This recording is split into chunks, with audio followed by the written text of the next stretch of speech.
5, 6. Let's go.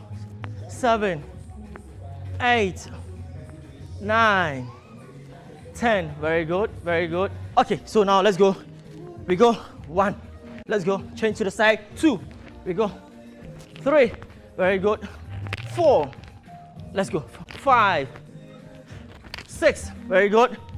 7, 8, 9, 10. Very good. Give me 5 more. Give me 5 more. 1. We go. 2, 3. Very good. 4, 5, 6. Let's go. Let's go. 6. Okay. Okay. Okay. Okay. Very good. Very good.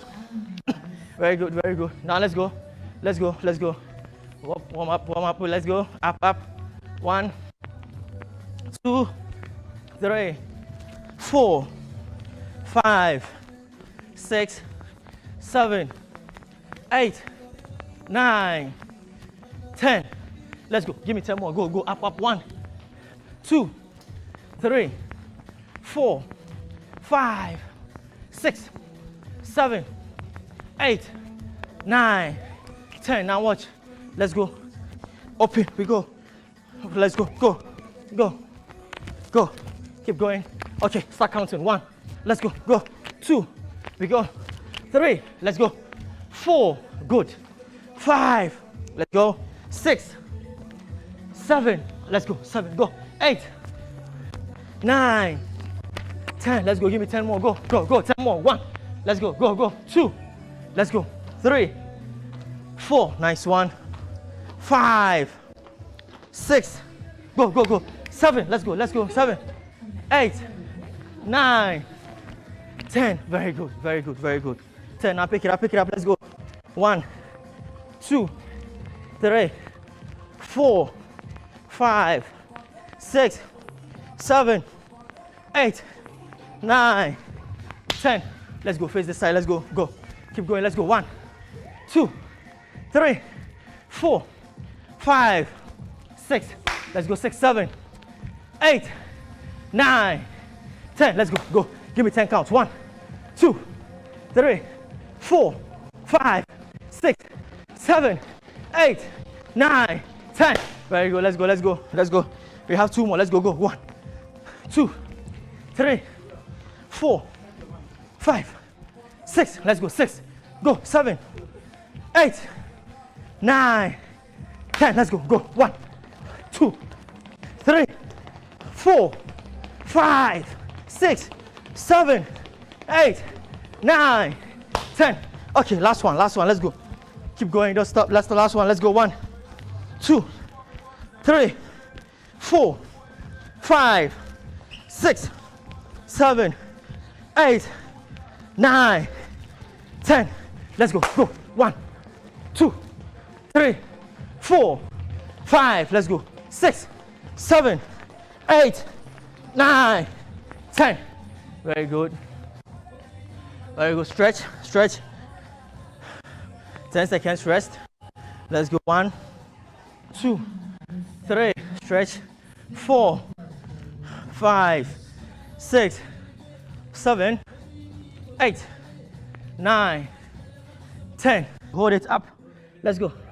We go. 1, 2, 3, 4, 5, 6, 7, 8, 9, 10.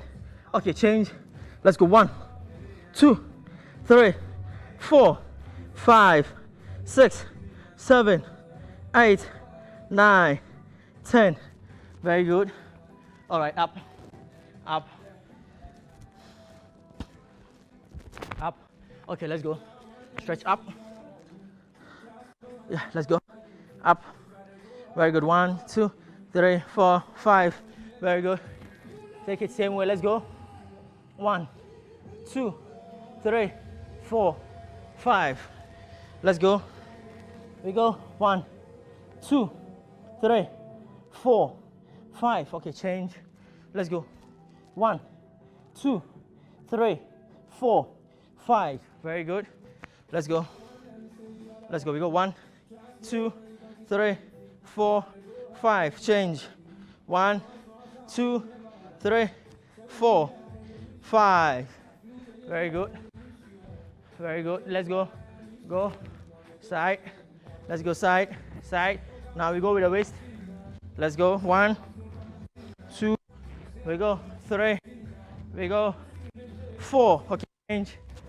1, 2, 3, 4, 5. Very good. Okay. Thank you for watching. Catch you same time tomorrow. It's all about the shakeout. Stay safe. It's all about the shakeout, but today we'll put that one on hold. It's all about the birthday. Happy birthday to you. Happy birthday to you. Thank you very much. Happy birthday. Happy birthday. Happy birthday to you. Charlie, but you're not feeling easy, cry. It's like the attitude for the birthday has come, cry. Yeah. I know. It's just sad that we are celebrating your birthday in COVID-19. You Yeah. just say how old you are and let's go. Last time I checked, I'm still a woman. I don't tell my age. Oh, how old are you now? The Momo number, you ready to take it? The number I want is that one?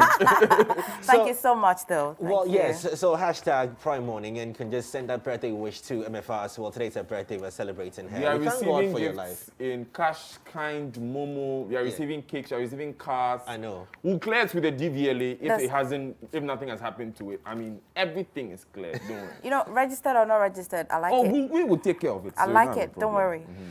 It's going to be a great day.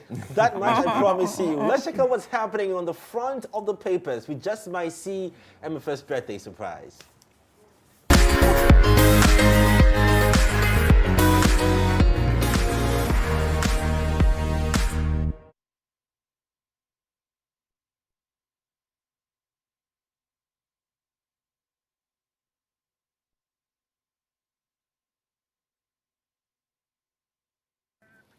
And it's time for our news flash. Guys, I think I have a name for our company. Finally, JED. JMFR Daniel. Jed. JED. No, you see, if you're going to use enterprise at the end, then we must add a little bit more than the alphabets. It must be like Daemja. Oh, okay. Daemja Ventures or Daemja Oh, okay. Enterprise. Oh, You need to add a okay, bit okay. more. Yeah. So like how how you about- see Anita and Kofi. Annie. So how about JMEDA? JMEDA Enterprise. Sounds like an electrical show. Who knows? I know. Okay, but we are naming it because we are a new travel and tour company. We are operating in the tourism and hospitality sector. So we can apply for the $9 million grant for 1,000 SMEs across the country. This was launched yesterday at the Information Ministry. You see the picture of Yausa Fumafu because he was there himself. Important news, if you don't own your home yet, there's a rent bill before cabinet. When it moves from cabinet, it will go to parliament, and then it will be passed into law. EcoBank Africa CDC is also holding a digital public forum on COVID-19. That's on the front page of the Business Finder. Okay, so in front of the Daily Graphic as well, the big one is civil aviation request. Do people see through this? Do people see through this? PP. It's your birthday. Anything's allowed. That's Yeah, right. yeah. All right, so civil aviation request 100 million bailout. Okay. Okay. So the Ghana Civil Aviation Authority has requested 100 million Ghana cedis bailout from government to support its operation till the end of the year. I'm sorry, I'm still getting used to this. you Yeah, it know. takes some Yeah. getting used to. It Okay. takes some getting used to, Jay. Okay. We're not All in right. normal times. Absolutely. So basically, civil aviation center has also been hit. Clearly, we all have been. But so they're requesting 100 million bailouts from the government, at least till the end I think of this this is year. probably one of the worst because you know the airline sector. Absolutely. No one is flying anywhere. Even the people Nobody. who can fly are afraid to fly. A lot So of them take have a lost while. their jobs as well. My friends working with Emirates, Qatar Air, British Airways, a lot of them have been sent home. They're just waiting for the borders so they'll be repatriated home. Yeah. Even media houses are letting staff go. How much more? less. Yeah. The one of the most directly affected. It's worse than 9/11. So talk and about- it took 6 years for the airline industry to recover from 9/11. Talk about a typical Ghanaian speaking. So a friend of mine says that, hey, the way the planes have been grounded for a while, when even they start flying, he waits a month for the engines to run Just a a little month? bit. Actually, That's a wise one. That's the worst part. And it happened with 9/11. Yes. Where after that, it took some time for people to actually trust the planes, for them to be able to fill the flight. And then it took an even longer time for them to be able to charge commercial rates again because they dropped the rates drastically. I'll get the numbers before we go, but it's a nightmare for airlines. It's almost the end of the industry. Well, I I'm tell you, telling not to cause any fear and panic, but I tell you that I chanced over an audio recording of someone explaining some of the things that are likely to happen this year. And they're saying that, look, the coronavirus, as it started sometime in February, isn't the end of the game. And there's another expected lockdown that should come later on in the year. And this morning I saw a post which had nothing to do with what I had heard earlier on, a post on someone's page of a calendar of things that are expected to happen. And guess what? Again, later September, October, November, it is estimated another lockdown will happen because it will spike up That's so bad. crazy. For That's COVID-19. crazy. Now, This is it's still not on with, COVID-19. with 15,000 cases in Ghana at the moment. Yeah? It's not too far-fetched. But Jay, Have you let me reported quickly all- run you through this Okay. one. After the terror attacks, it took 3 years before airline capacity recovered. 8 years before the average fare, which is an indicator of demand, got back to what it was. 6 years before airlines turned profitable. I said that earlier. Cumulative net losses from 2001 to 2005, just those 4 years, were $60.6 billion. Look at that. So Major it was, loss. and at the moment, it's actually the hit to the airline industry is worse than 9/11. Now, from April 18 to when the Wall Street Journal put this article together, which was sometime last month, the worldwide airline capacity decline was 73%. 73%. So it tells you, Jay, that it's very bad for them. Very bad. You have more stories in the Daily Oh, Graphic wait. this morning. So do I have two daily graphics Well, it's an together? insert, yes. They usually do that Yeah, as they well. do an insert. Okay, because it's my So- birthday. Yeah. Thank you, Daily Graphic. However, did you report already on the tourism ministry launching fund to support yes, the yes, enterprise? yes, yes. Okay, so that's just also another big one in front of the Daily Graphic. Jay, if you've got something Well, the interesting. Daily Guide also this morning, Supreme Court jettisons, I hope I had this right, Imani Gang, now new registered judgment today. Similar story in the Ghanaian Times as well. As it says, SC stops Imani. The Supreme Court yesterday dismissed an application by some 4 civil society organizations led by Imani Ghana, claiming to assist the court in determining a new voters register case filed by the opposition National Democratic Congress. You can read that interesting story. It's on page 3 of the Daily Guide. Also, governments can buy Woyome's property. His woes are far from over. Savannah schools ready after disinfection going on. And police also picked 2 persons, Nigerians specifically, over the Mission property case. It's on page 6 of the Daily Guide. And that's what I have for you. Going back to you, Daniel. Before I go to the Daily Statesman, I'll just do a quick run through the special insert of the Daily Graphic that MFA picked up. It's navigating the new normal in banking. It has articles from almost all the bank CEOs, almost all the major bank CEOs. It lets you know what exactly they are doing in terms of the new way of banking that is required in this COVID-19 era. It starts with a story by our good friend Theophilus Yate, who is the editor for Graphic Business. He is writing one on implications on COVID-19 on banking sector gains. Absa Bank Cal Bank is featuring here. Absa Bank is featuring here. GCB, Republic Bank, a number of all the major banks. FDN, Stamdic, ADB. Our good friends in Fidelity are around. Yeah. So you want to grab the Daily Graphic today, of course. The president of the Ghana Association of Bankers, a very good friend of mine, Alasan Andani, is also featuring in here. And I think you shared a post of him yesterday or so. Yes. So it was a memory Yeah. of when I interviewed him last year on the Super Morning Show. He's He used to be with always- Stanbic Bank, was he? Yes, CEO So of I'm sitting in my Stanbic office Bank. one morning and this man walks in. I stare at him and I'm like, I know this face from somewhere. We had a great chat. He's like and then I'm that. like, oh, wait, that... He's like that. Alassane is like that. He walks with no PA. Yeah. No one around him. Yeah. He just comes. Great man. Sits with his driver. He just walks into the studio alone Great and then we man, sit I and must we say. talk. He's a great guy. He's a great guy. And you know he's a chief. Oh, is it? He's a chief in the Dagbon area. Oh, okay. Yeah. So he's not just important when it comes to banking. He's so a I very did important citizen. Very You did a important. special insert. Yeah, I did them a favor here. Let me go to my stuff. Okay. The Daily Statesman newspaper has this NDC-EC case. The ruling is today. So the 4 civil society organizations were thrown out yesterday. Guess what?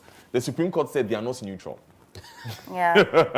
Chronicle is reporting the same thing. Actually. Yeah.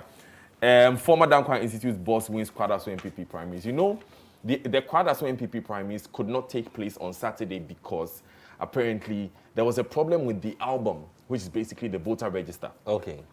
So they sorted that out and they took the election yesterday. There as well, from what we are hearing, the incumbent lost. So Dr. Kingsley Nyako, a former executive director of Dankwa Institute, is now the parliamentary candidate. The incumbent was Mr. Samuel Nyama. This primaries, I mean, I have a serious problem with it. Non-partisan, but I feel that, you know, all the things that were mentioned, the social distancing, nose mask, and everything was completely gone. Gee. However, the areas that can really control, like the churches and the schools that can even control, are the ones that are on hold. Actually, a lot of church leaders have repeated what you're saying. I don't know. I'm sure they've been listening to you. Challenging. I think it was very saying- unfair, you know, for the sitting government's party to have, I think the directive should have really come, as an example should have come from them, you know, properly on this. That paves the way for a better conversation for elections. You know, I think that Kojo Opokuma's constituency did quite well. Pictures that came out. Of Fosia Yerebi. You see, that's the point. The advantage Kojo Oponkuma, people like our good friend Ignatius Bafuiwa, who is the Minister for Employment and Labour Relations at Sunyani West, the advantage they had was that they had an acclamation. There was no contest. There's no contest. So they basically, all the delegates basically sat together, well spaced. He'll get up. Do you want him? They'll raise their hands. Yes, we do, and then that's it. Yes. But a place like where I went, which was Bochano, English, Amanfro, there was a hot contest. During the election, they managed to observe social distancing because some of the polling stations had only 45 people, 32 people. So you go their space, they vote, and they go back. But when the winner was announced, we all forgot the about jubilation, no, it took over the whole thing. So This clearly the means best that- I could do was just keep my nose mask on and pray. This clearly means that when there's a football match at the stadium and they allow a few spectators in, it's a goal. No matter what, and there's a goal. There's a goal. The jubilee, Even the yeah. players on the field, I mean, when it's a goal, they celebrate with themselves. But you know what Manchester United has done? What? They've taken the pictures of the fans and they put it in the stands in Old Trafford. Yeah. Oh, interesting. Very interesting. So the players play and they look at the pictures. Okay, so Okay, also the Chronicle, you've already reported Imani case and also delegates issue, but somewhere in the middle, there's a story of a 15-year-old boy who staged his own kidnap and he's been arrested. He He's been staged his found. own Yes, kidnap? kidnapped and was asking for an amount of 500,000 naira as a ransom. That's quite interesting. He's quite an intelligent boy. So he's I like been to meet rescued him. for himself. Yeah, I like to Yeah. meet him, really. Yeah, now, so police also arrest 2 persons over demolishing of Nigerian High Commission staff quarters in Ghana. You know, the Ministry of Foreign Affairs issued out a letter and assured Nigerian government that we're going to look into it. Finally, they've picked up 2 persons and are investigating as well. However, Nigeria has also assured us that they would not engage in any street fight with Ghana because of the brouhaha that had come in. Now, also, yesterday, we reported here that a steel-making company in Tema had been requested by the Ministry of Environment to observe certain non-pollution rules, and that has been re-emphasized here also in the Chronicle as well. Now, guess what? Buntaka is saying that we should scrap monitoring and evaluation ministry. He's not the first person to have said it. You know, ISE, the Institute for Statistical, Social and Economic Research, when they did their assessment of this government's performance sometime last year, was it last year or earlier this year? Dr. Charles Aka, he mentioned that, Charlie, there are some ministries they have to go, and monitoring and evaluation was one of them. They're not monitoring and evaluating it. The argument is that every department has a desk or an office dedicated to monitoring and evaluation. It's in basic corporate governance. You need to have a schedule, an inbuilt mechanism for monitoring and evaluation. So the question you ask yourself is that if every department has one, why do you need a ministry for it? Of course, the response is that every department has, every ministry has a PR department, yes. but there's also a ministry for information. So. But really, monitoring is honestly, monitoring is a huge one. Yeah. Yes, and cannot be left in the hands of. So they can do the monitoring and give the information to the Ministry of Information to tell us. It's also like the audit process where every department has internal auditors. Absolutely. But and yet, they need to be audited externally. Externally, yeah. Yes, so that we make sure that there are the right checks and balances. So there are a number of, Jay, maybe you might come arguments that across have this been and made. what's trending. Kanayo is warning us that we should stop calling him a ritualist. Who? Kanayo is a Nigerian. Kanayo, every lodge movie, taking blood money. every blood money movie, the guy is there. I mean, He just plays that role. I very mean, well. And Charlie, so, no matter Charlie. how innocent is looking, no matter how innocent, he and this guy, Shegun Arinze, I mean, they are the stuff of nightmares. When you are... well, Jackie also gets a restraining order against a male fan who's been stalking her. Did you see that video? Oh, wow. I saw the video. Yeah. The guy says he moved from Kumasi to Accra. live in Accra.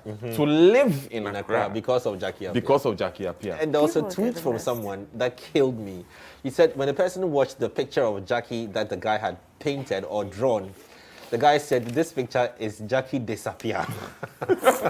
No, bro, that's exactly what I was going to say. Because you see, my point is, if you put in that much work to move from one city to another, at least get a decent drawing of the woman. No, well, the guy is That's his obsessed. best. You can't judge his So best. he's gone from love, he's gone from just like love, now he's into obsession. And at that point in time, it becomes a case of, mental health. He has to be looked at because Oh, that's sad. no matter what she does, he will always follow her. That's sad. Yeah. Well, Anyway, let me anyways, finish off with the business and financial yeah, times. before I just jump into Ghanaian Times as well. OMCs to resist being micromanaged by non-regulators. Here is on the front page. There's a blitz of pictures of very good friends of ours. Senyo Jabing, who was on the show yesterday, he's a labor consultant. Hazel P. Berard Amwa, she's head of HR at Guinness. I'll tell you one thing about Hazel. You know Fancy Dress Masquerade? Yes. The festival in Takrade. Hazel is a respected member of one of... Oh, Hazel, what's the name That's of your what they group call again? it. Is this It's Sun like a City? side job. Is this Sun No, maybe City his or- hobby. It's her hobby. It's her hobby. Okay. Is this? I've forgotten the name of your crew. Hazel, send me a message. But she's a respected member. She wears the mask, wears the uniform, goes out with them. This Christmas, I met her. I met the NDC's parliamentary candidates for her constituency. I met the regional minister, all in fancy dress. Our good friend Kojo Frimpong who came. He came with his wife. Interesting. In fancy dress, yeah. It was very, very interesting to see the number of people who stepped out. Next year, I mean, this Christmas, if social distancing is over by then, I'm definitely stepping out. There's also head of consulting at Deloitte, Ghana, Roland Tay, and Hannah Ashiokai Akrong, Director of Human Resource. There's a most respected CEO's breakfast series taken off today by BNFT, and they're all a part of it. Well, lastly, the Ghanaian Times reports same or similar stories. SC stops demanding. And interesting, 2 ministers admitted that UGMC, ATU also confirms COVID-19 case. Now, I think I saw another article that says that there is no case recorded in any SHS and it's fake. Yes, claims of COVID-19 infections in SHS are fake, says Director General for Education, Ghana Education Service, Professor Kwesi Opoku Amankwa. Anyway, that's a major story on here in the Ghanaian Times as well. It says the 2 ministers are in UGMC. Yes. Yeah, I think Dr. Matthew Opoku Prempeh, he had tested negative before, but he was a bit unwell and thought that why not? They should take a sample and test again. So they are isolating. My question He and is another minister. Dan Butchie, Butchie, right. Regional Reorganization and Integration. Right. Another person whose ministry has been, they have been called that his ministry should be scrapped. My only question is that, so they have tested, and they are already in the red zone of the hospital, where you can't go without PPE. That's where they are waiting for their test results in isolation. What is this with the ministerial testing policy and protocol? Because what I understand is that even if you have COVID-19 and you are asymptomatic, you should be at home. But these two gentlemen have only tested, and they are already in the red zone of UGMC. Well, you know, everybody comes with, look, everybody has a certain level of influence, and if you're Minister of Health or you're Minister of Education or who have, you know, it's more fire. Aren't they putting So themselves in they danger? they Well, said they are. that they are Look. unwell. If you're unwell, you still have to visit the hospital. If you are And unwell, that they have. You guys, you they've do asked remember they that a take couple of days samples. ago, I told you that it is very likely that, well, don't take it in the wrong way. It's okay. From the way coronavirus spreads, it is very likely that half the world's population will get infected with coronavirus. actually, that's the public projection knowledge. is 60 to 80%. Yeah, Yes. that's public knowledge by So now. it's something that we should brace ourselves, and I was saying that the last time, we should brace ourselves for impact, because it's going to happen, because it is almost impossible to not get it, if you understand where I'm coming from. Absolutely. My It is only almost question now is impossible, that- because if it can land on door handles, and we are human. You tend to forget things easily. You know, Very you easily. touch your face, you taking money from the ATM, you count, you forget Adjust to your mask. You probably would Yeah. sneeze and something, you know, or probably just walking gracefully in town, and somebody just sneezes a few seconds, and your eyes are wide open, and shoom. Enters your It's, eye. it's a difficult situation, really. Sorry, not on your birthday. It's her birthday still today. My Still wash your question- hands, though. My question, though, will be a cabinet meeting in there? Because today is Thursday. Yes. The health minister has it. These two are cabinet ministers, education and regional reorganization. They are They're cabinet ministers. isolating. They don't have it yet. So what they'll if they Zoom. They'll just Zoom. disaspect they have? Will they have the cabinet? They'll meeting? Zoom. Those, don't worry. They'll Zoom the cabinet. meeting. Yeah, And is the Zoom call. president, has the president been tested again? Good morning, he's, President he- Ekufuor. He's not showing any Questions, symptoms, and he's not coming to questions. contact with But any he's been going possible for cabinet person. meeting with these people every Thursday. But he's been staying Have far you gone away for the- from have you them. seen the cabinet Well, meeting? at least when he's sharing the State of the Nation's address, I don't see anybody around. Beautiful. Okay. But have you seen the cabinet meeting? What I happened? like to there? think that he's telling us to practice something, and he's doing All it. right, let's not give too much work to our director in the studio and MCR. Well, let's take a quick break. When we come back, there's more lighting up this morning on Prime Morning.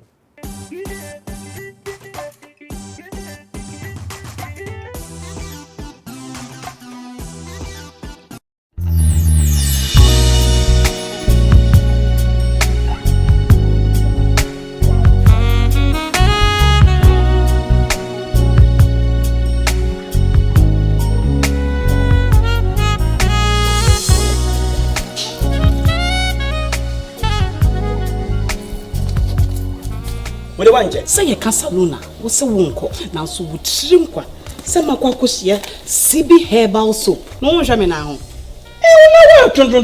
wo nantini apaipai anaasɛ ayɛ den so a fa CB herbal soap sra wo nantini ɛne wo nan mmuro mu Germany ni 10 minutes ansa na wode ɛboɔ anaasɛ kan ketewa awerɛwerɛ efini nyinaa kamakama hyɛ no nso sɛ yɛmfa nsra yɛ nan ho ɛne yɛ honam CB herbal soap eyi enantema pro efi ɛne enkabɔne medɔ wo ka yo CB herbal soap no ɛyɛ adwuma nkasa hwɛ me nso me na ho Suzy ana Ghana man mema damase FDA ahwehwɛ saa ejadie nkrato yi mu agye ato mu sɛ ɛyɛ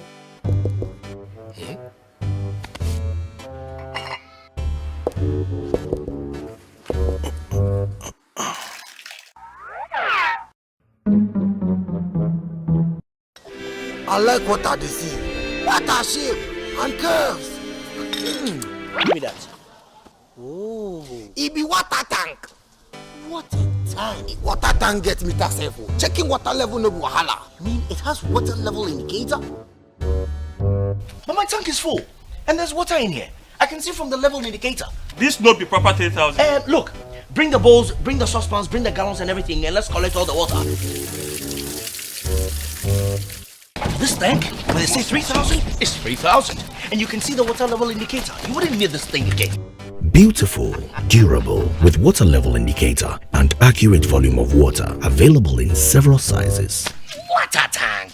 Water tank! By Duraplast. Show the world how good we are with our essays. Joy Learning Essay Club on Facebook offers junior high and senior high students an excellent opportunity to show the world how well they can write. In 300 words, write on the topic for the month. Write a letter to the President of Ghana suggesting the best safety measures that have to be put in place at your school before students are allowed to go back to school. Your essay must have your name, your age, a contact number, and your school. Send us a direct message of your essay to Facebook at Joy Learning TV. Yes, on our Facebook page. Win branded souvenirs and become an ambassador for Joy Learning. Remember, the deadline is Tuesday, 30th June 2020. SC Club is brought to you by Joy Learning. Joy Learning, keep learning.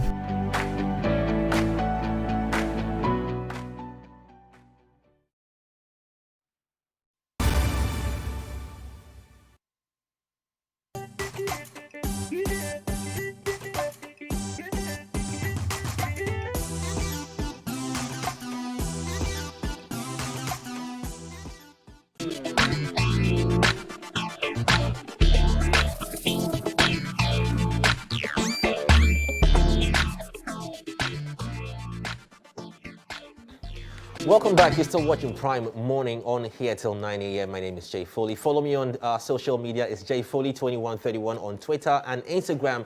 However, it's just Jay Foley on Facebook. Our very first story this morning. So the president has apologized to Nigeria. Now, President Nana Addo Dankwa Akufo-Addo has rendered an apology to the Nigerian president over the recent demolition of a building at the residence of the Nigerian High Commission right here in Accra. Now, the presidency of Nigeria stated that the president, in a telephone call to the federal government, that he has directed full investigation into the incident.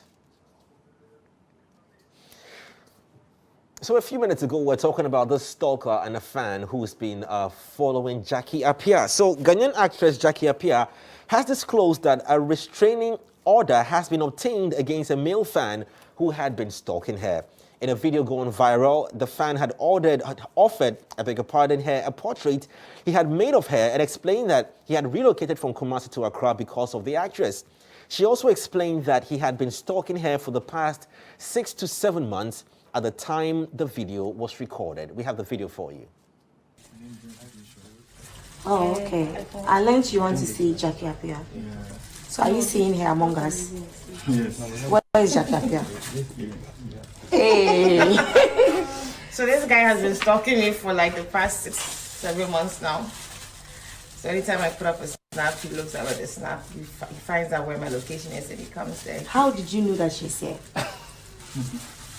I just came here. I'm from Kumasi and I've come and stay in Accra because of her. Ah, wow. Following her, I just want to see her anytime. You want to just meet her? See her. I'm from there and I feel shy to talk to her. Oh. Fan love. Oh. So you love her. Okay, I can see you have something for her. Can we all see? You did draw. So now what do you want from me now? What do you want? Well, I don't want to put humor to this one because it's somebody's real feelings, you understand? But on the lighter side of it, the second I saw that photo that he had drawn, I mean, I said to myself that this is not the Jackie Appiah that you think. It didn't even look like her in any way. But anyway, so at least a restraining order has been put on him, so she feels safe. You know, these things cannot be taken lightly. Let's move on to our next story. Real quickly also, just throwing this one into the light. So yesterday we had a conversation with Just Too Funny.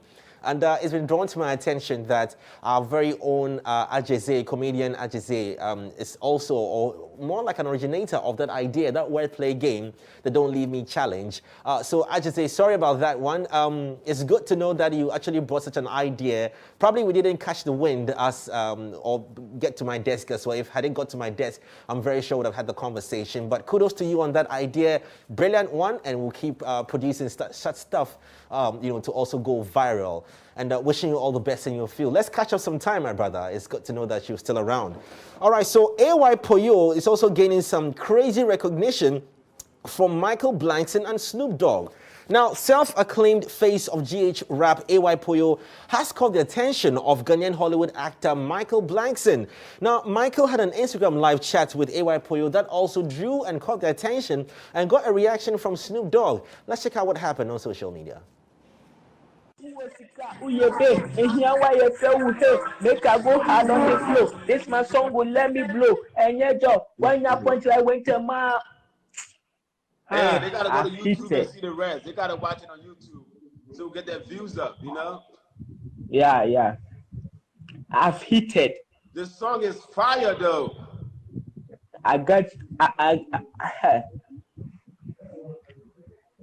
What inspired you to do that song? Was you hungry when you wrote that song? No. You know, I've been thinking about doing different and like bringing out different section of music on my own. And so as I was doing comedy, I was like, no, let me mix comedy with music and see what's happening. Social media really makes things easy these days, right? You can easily get connected to your biggest fan or your, mentor or role model. Very easy. And this was happening to AY Puyo. Congratulations, sir, and I hope for better opportunities to come your way through this conversation. Let's move on to our next story. Also, you do recall yesterday we're talking about the rape allegations thrown to D'banj. Now, the lady, Seitan Babatayo, the woman who accused D'banj of raping her, has released a statement detailing the timeline of events since she came out with her story. So in the statement, she insisted that she was raped by D'banj and claimed that he arrested and intimidated her after she came out with her story. She added that D'banj's team allegedly took hold of her social media account and forced her to say the statement was a public stunt. Check it out.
As you just saw on the screen now, also the earth tremor that happened yesterday about 10:40 p.m. has got a lot of people talking and asking questions. However, a big tweet coming out from a geological engineer, a lady who put out a detailed explanation of what we are looking at. And that statement is on your screen as we speak now. And well, it just raises a lot of concern and conversations around the placement, where Ghana is and the fact that we're on a fault line. Now, you should read more about earth tremors and earthquakes. And in recent times, Ghana has experienced quite a number of earth tremors in the past 5 to 6 years. Well, the big question is that are we to expect more, and what are we supposed to do in the event of even an earthquake?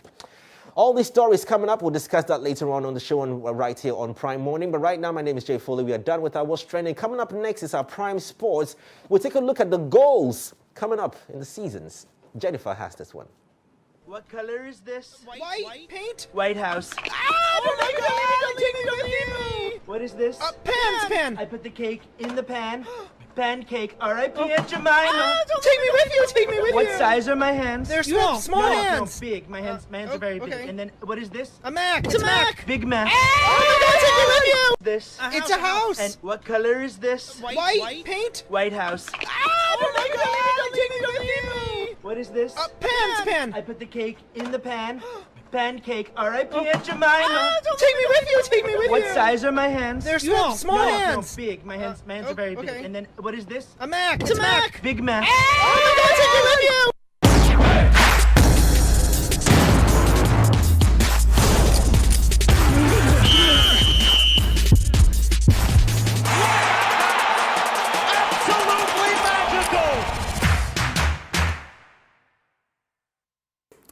Hello, good morning. Welcome to Prime Sports. My name is Jennifer Jima Yeboah. Now let's start off from the Black Star squad. Guess what? CK Akono is praising Jordan Ayew for a tremendous comeback after the coronavirus break. Now CK Akono is saying that Jordan is one of the reckons to reckon with in the English Premier League. Now, after 3 months break from the football due to coronavirus, Jordan, 28, has been a goal poacher for his club and has marked his comeback with a goal against Bournemouth. This takes the tally to 9 goals out of 29 appearances for the Eagles in the Premier League. Now he's also becoming the highest scoring Ghanaian in the Premier League history. The performance of Jordan has only earned him recognition in the sight of his coach, who believes is a good omen for the Black Stars.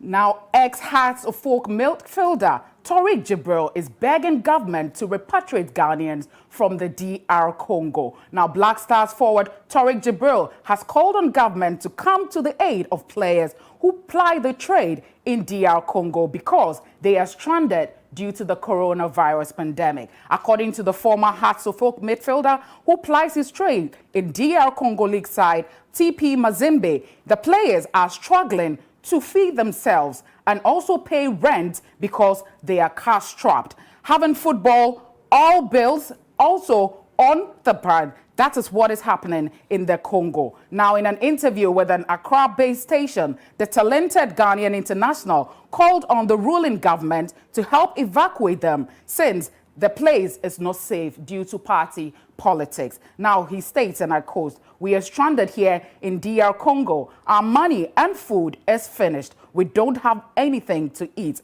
We can't afford to pay our rent, so we have to move to one friend's room. We plead with the government to come to our aid." Quite unfortunate scenes happen there in the Democratic Republic of Congo. Now, guess what ex-Manchester United player Louis Saha is saying? He's saying very good praises for Thomas Partey, and he says that Man United have to sign Thomas Partey. He's a top player. Now, former Manchester United star Louis Saha has urged the club to make a move for midfielder Thomas Partey. The Frenchman believes the Atletico Madrid enforcer is a top player who would improve the Red Devils tremendously. Now, he's a top player, he's a defensive presence and a tremendous prospect. Whether he can make an impact right away all remains everything to go on. Now, he says we have McTominay, Fred and Matic, and definitely Thomas Partey would also be a great addition. However, we have seen the impact that someone like Fabinho has had on Liverpool. He has mastered that position, and Fabinho has improved the players around him. He's still saying that Fabinho is the guy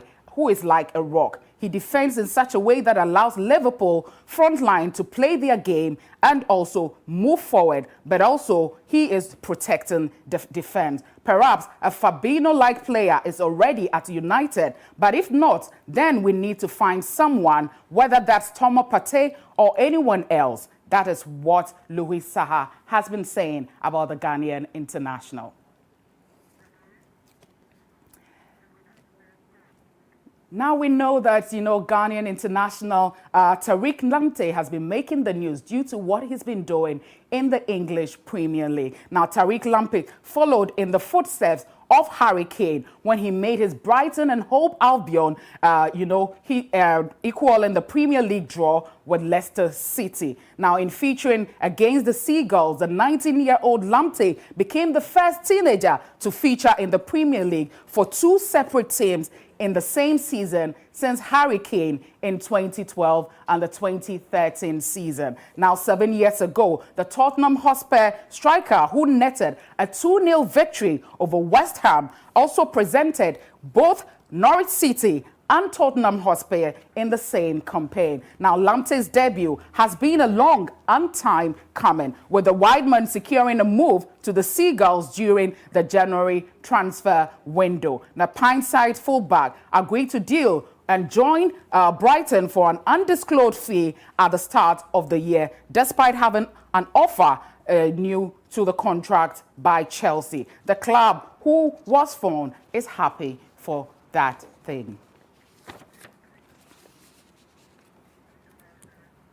Now still on Tariq Lamptey, why don't we take a look at some interesting facts about this young chap. Now, the right back was born to Ghanaian parents in London and hence could still feature for Ghana, national team. Tariq Lamptey was born on the 30th of September 2000 to Ghanaian parents. His Ghanaian family originates from the northern region. Now, Lamptey, who is also the second child, grew up alongside 3 siblings who were all male. He didn't have the privilege of growing up in a wealthy home. His dad and mom were average working class people in London. After Roman Abramovich acquired Chelsea in 2003, I beg your pardon, most families in London started their support for Chelsea, and Blues, family was also in that same sport. Now, growing up, every member of his family adored Michael Essien, who shared a similar Ghanaian origin. The love for Essien, endorsed by the family, was also very easy for him to move to Chelsea. Now, he has done so much for the club and recently moved to another club in that regard. So there you have it by Tariq Lamptey and his exploits within the English Premier League.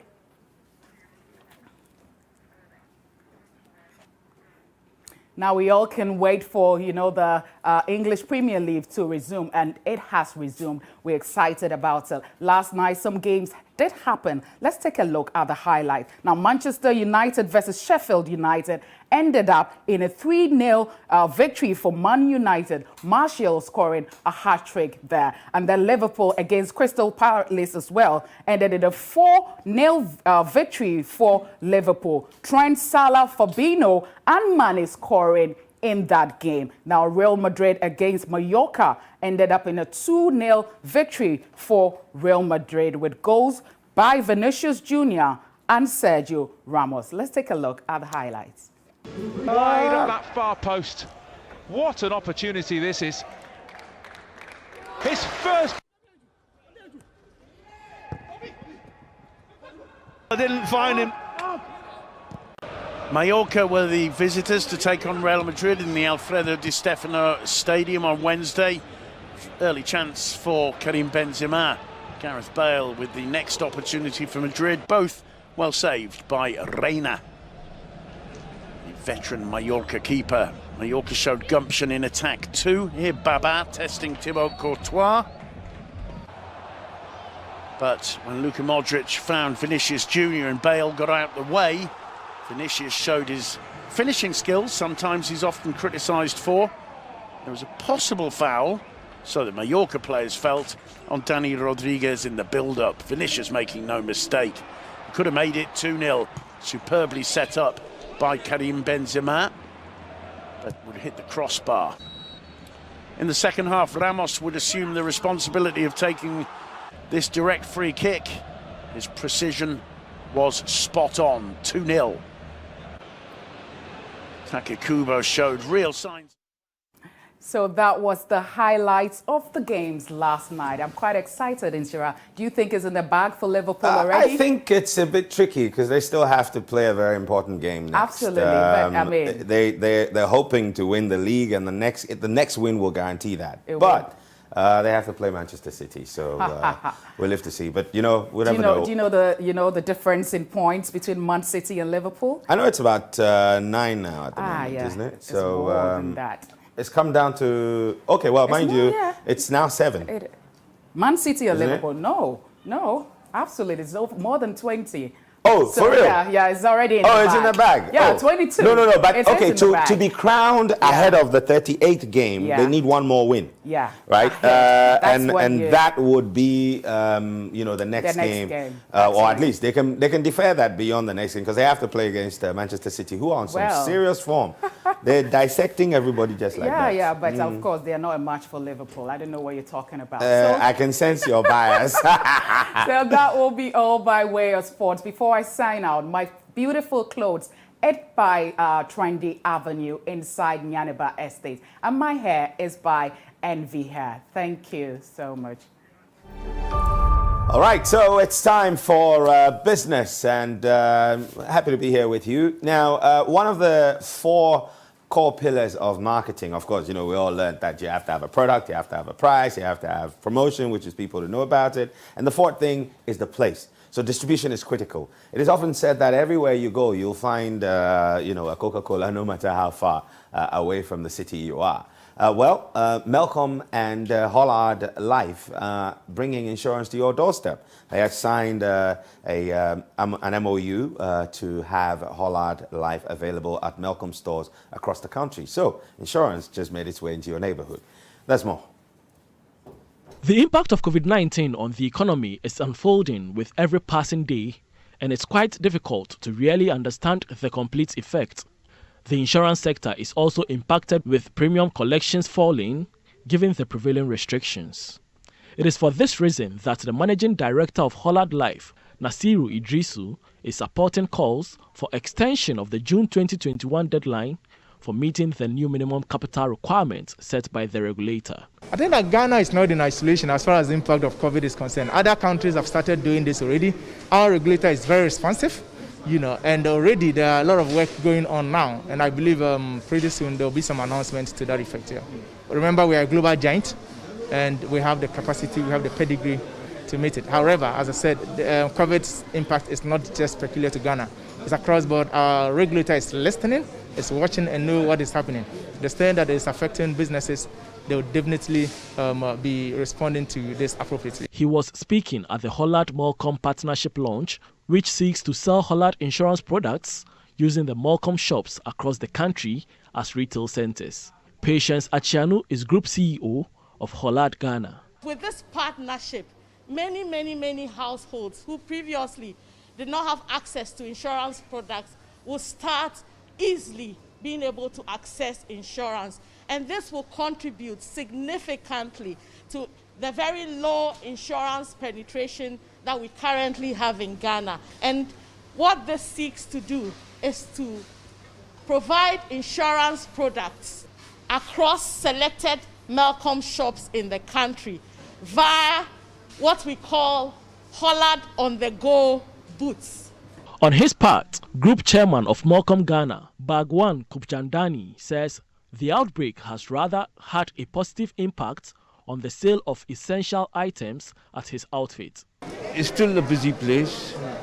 It's true, we are not selling very many expensive items, but in food and beverages, we are doing better than we were doing before. It's true, in some segment, sales have gone down. It's bound to happen. When you are not happy, you don't want to go and buy an expensive piece of electronic or furniture. You don't want to do that. You're not in that kind of a mood,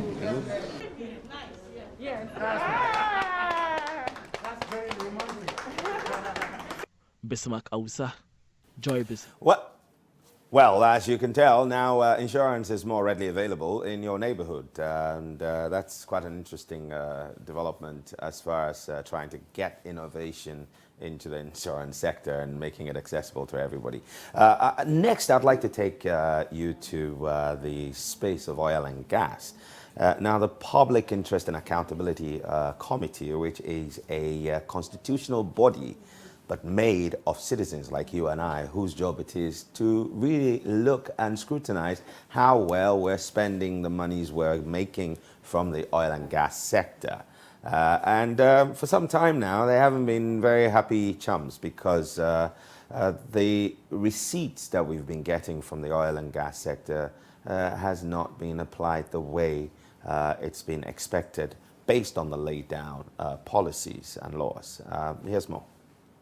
The 2019 annual report by the Public Interest and Accountability Committee, PIAC, revealed that Ghana has so far received $5.9 billion as revenue in the petroleum sector since the beginning of oil production in Ghana. Total oil production in 2019 went up by 15% as a result of higher volumes from the Jubilee and Sankofa Jinami fields. Despite this, the Public Interest and Accountability Committee, PIAC, says there is less to show on how proceeds from the commodity have been utilized. At the launch of the 2019 annual report, Chairman of PIAC, Nobowaja believes it is about time Parliament and all mandated institutions demand accountability. Done a lot of engagement with Parliament, and we can only continue to engage Parliament to address these issues. But I will say that since PIAC is a citizen-based committee, we need your support in this type of these matters when it comes up.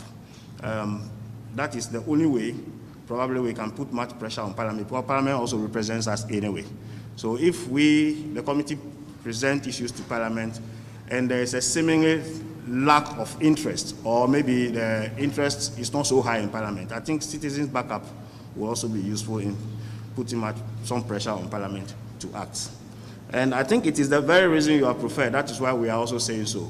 For the third consecutive year, the Public Interest and Accountability Committee is raising concerns about the remaining funds, which amounted to 1.5 billion cedis yet to be accounted for. The committee is also making a proposal for the oil fund investment to be varied. Here is Technical Manager at PIAC, Mark Ajiman. Because currently they are invested in safe instruments, so basically sovereign bonds. So we have recommended or proposed that this qualifying instrument should be varied so that parts of our petroleum funds will be invested in low-risk instruments, meaning low returns, and parts should be invested in high-risk instruments that will guarantee high returns. So that is to regards of the operations of the IAC. They are in place, they are restructuring IAC. They've met a lot of stakeholders and they are putting final touches to that restructuring process.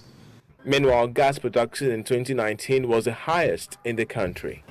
Well, so that's it for business. It's our responsibility to ensure that the monies that are made from the resources that should benefit you and I are judiciously spent on the projects they're meant to.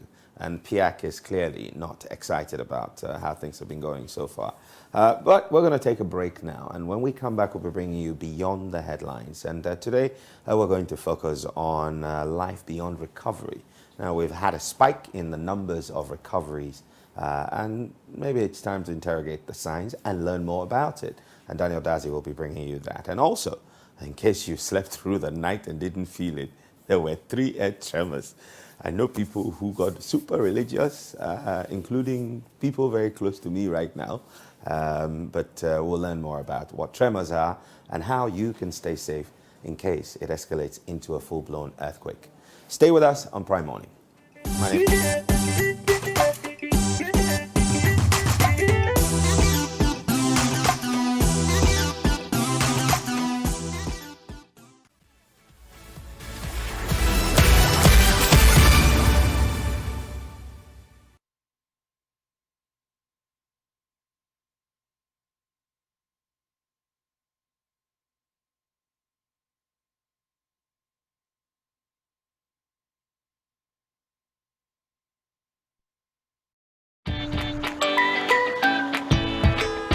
This is what too much data from Vodafone is like.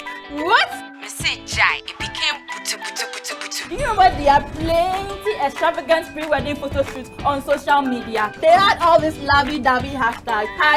I'm his fufu, she's my light soup. You see now? Me say, their photos were everywhere. WhatsApp, hey. Instagram, way. Facebook, hey. Hey, this is my battery.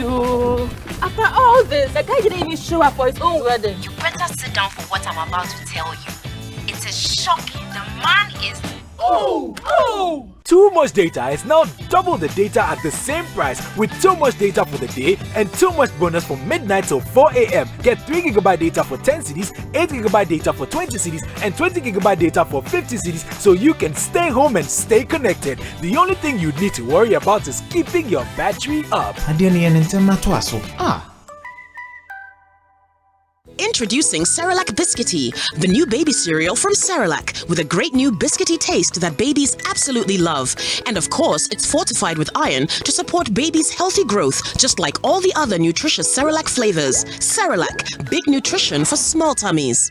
Mira, what did you do? Merry CB Men's capsules. And you may use Madama Bohobio CB Men's capsules by a dear. What 2 points? I don't know. You're very good. Say that me down, I'm sorry, I'm to intend to use it. He said, we need you so much Arabia house to be credible. Santi said, my yes, you the CB women's capsules. A year if it's a woman who fears so. Hey! CB women's capsules with the Ajo. Also, CB men's capsules, Ajo. Susiana. Ghana man, Merman Damase. Our pharmacy, chemical, ni herbal shops ni name. Et to form Fresh Susie Herbal Center 0247 111671 and 0246 578750. CB men and women capsules. This advertisement has been vetted and approved by the FDA. Outlook is about perspectives, intriguing insight into the unexpected, the outstanding, and the diversity of culture, people, and lifestyles. It connects and evokes the sounds and scenes of uniqueness, of beauty, taste, and exciting glamour.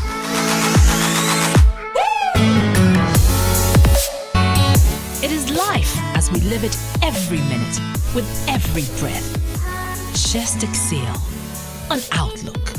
Outlook, showing this and every Sunday at 4:30 p.m.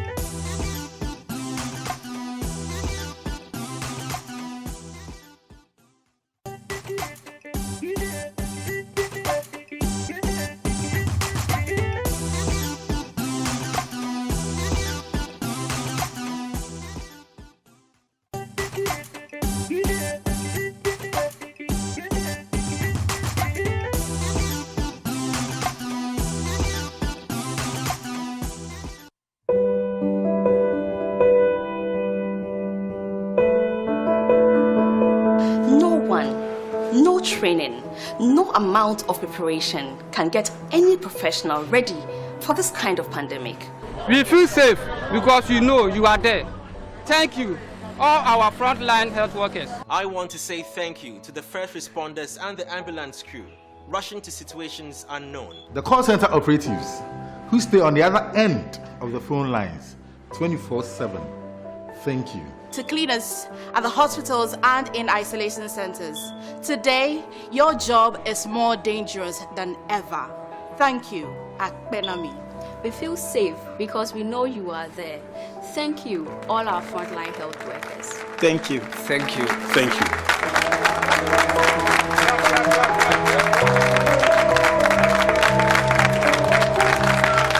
A loving son. Guess who's home? An adoring daughter. Two families.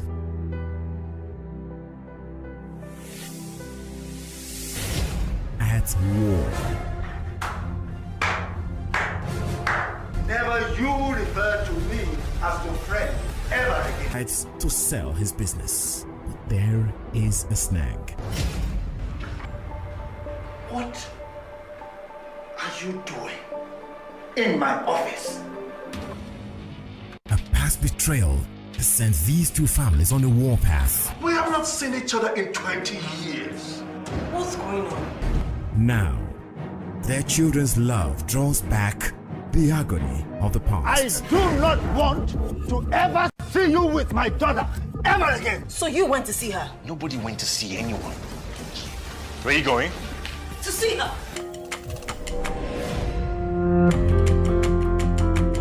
Joy Prime, real entertainment.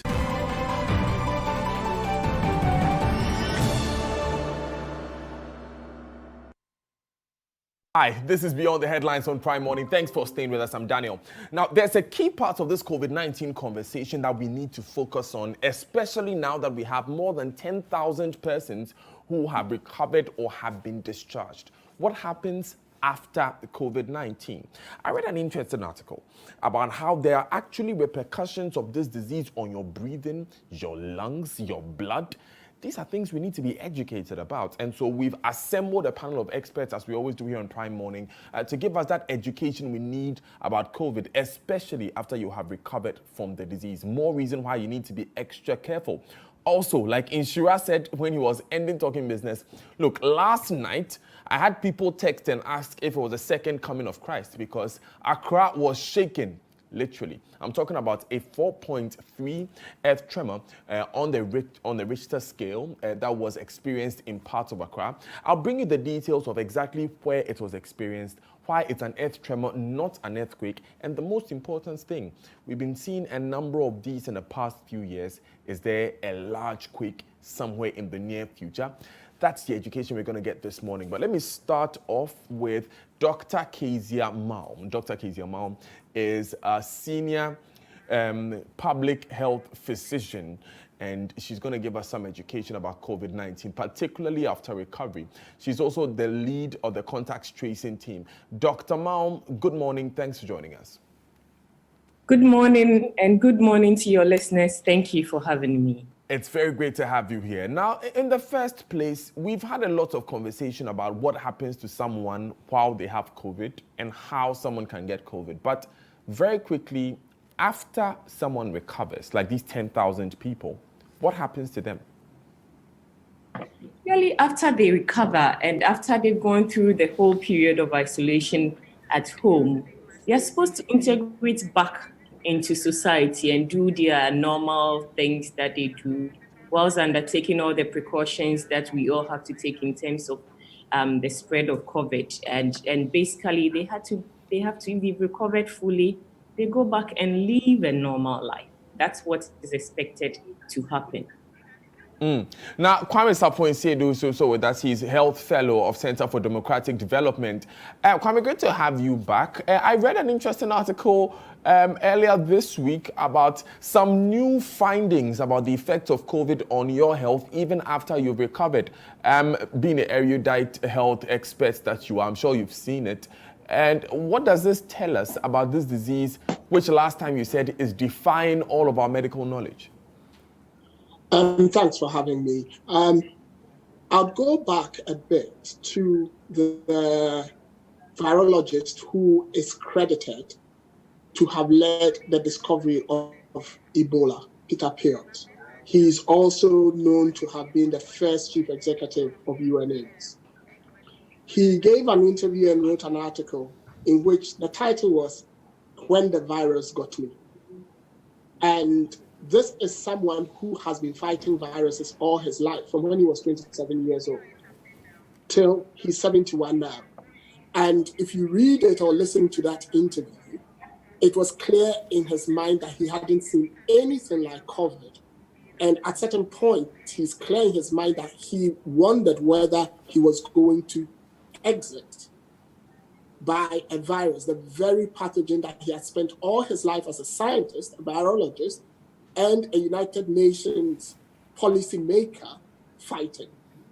And one of the things he says that's poignant is the fact that people who would have recovered from COVID would be left with a chronic disease hangover. Some would have to deal with dialysis for the rest of their lives. Some would be left with what's called COPD, chronic obstructive pulmonary disease. Some would have complications of blood clotting. Some would have cardiovascular complications. And there are other complications that, because of the disruption in your immune system that COVID is known to cause, haven't been fully understood. So in that article, he does warn clearly that this is something best avoided. And if you can't, and you get it, and you recover, you need to routinely get yourself checked so that if any of these things are shown, you can nip them in the bud. Moving on from that, there was another article released at the beginning of this week, and it's by another scientist, and it's entitled "What They Don't Tell You About COVID." And in that article, further chronic disease hangover effects are added on, and he reiterates what Peter Piot has said. So we need to understand that if you get this virus, yes, you do recover. Yes, you can go leading your life actively, but there are chances that you would have to be careful and be watchful, even if you think nothing has happened to you. Now, Mr. Sedu, educate us a bit. Most of the cases we see locally are asymptomatic.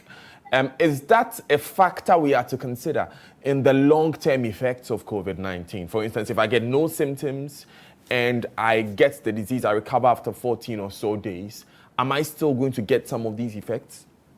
You see, I struggle with this whole asymptomatic thing. I mean, it's been going on, and even the WHO has had to backtrack and retrack. But if you look at the data, it clearly says that 97% of all people who get COVID have a loss or taste of smell, which is a symptom. So the strict sense, the asymptomatic COVID patient does not really exist. What exists is people who are minor symptomatic, or people who can overlook their symptoms. So they'll get a loss or taste of smell, and they'll just assume that it's a malaria or something and it's going to be transient, and then they move on.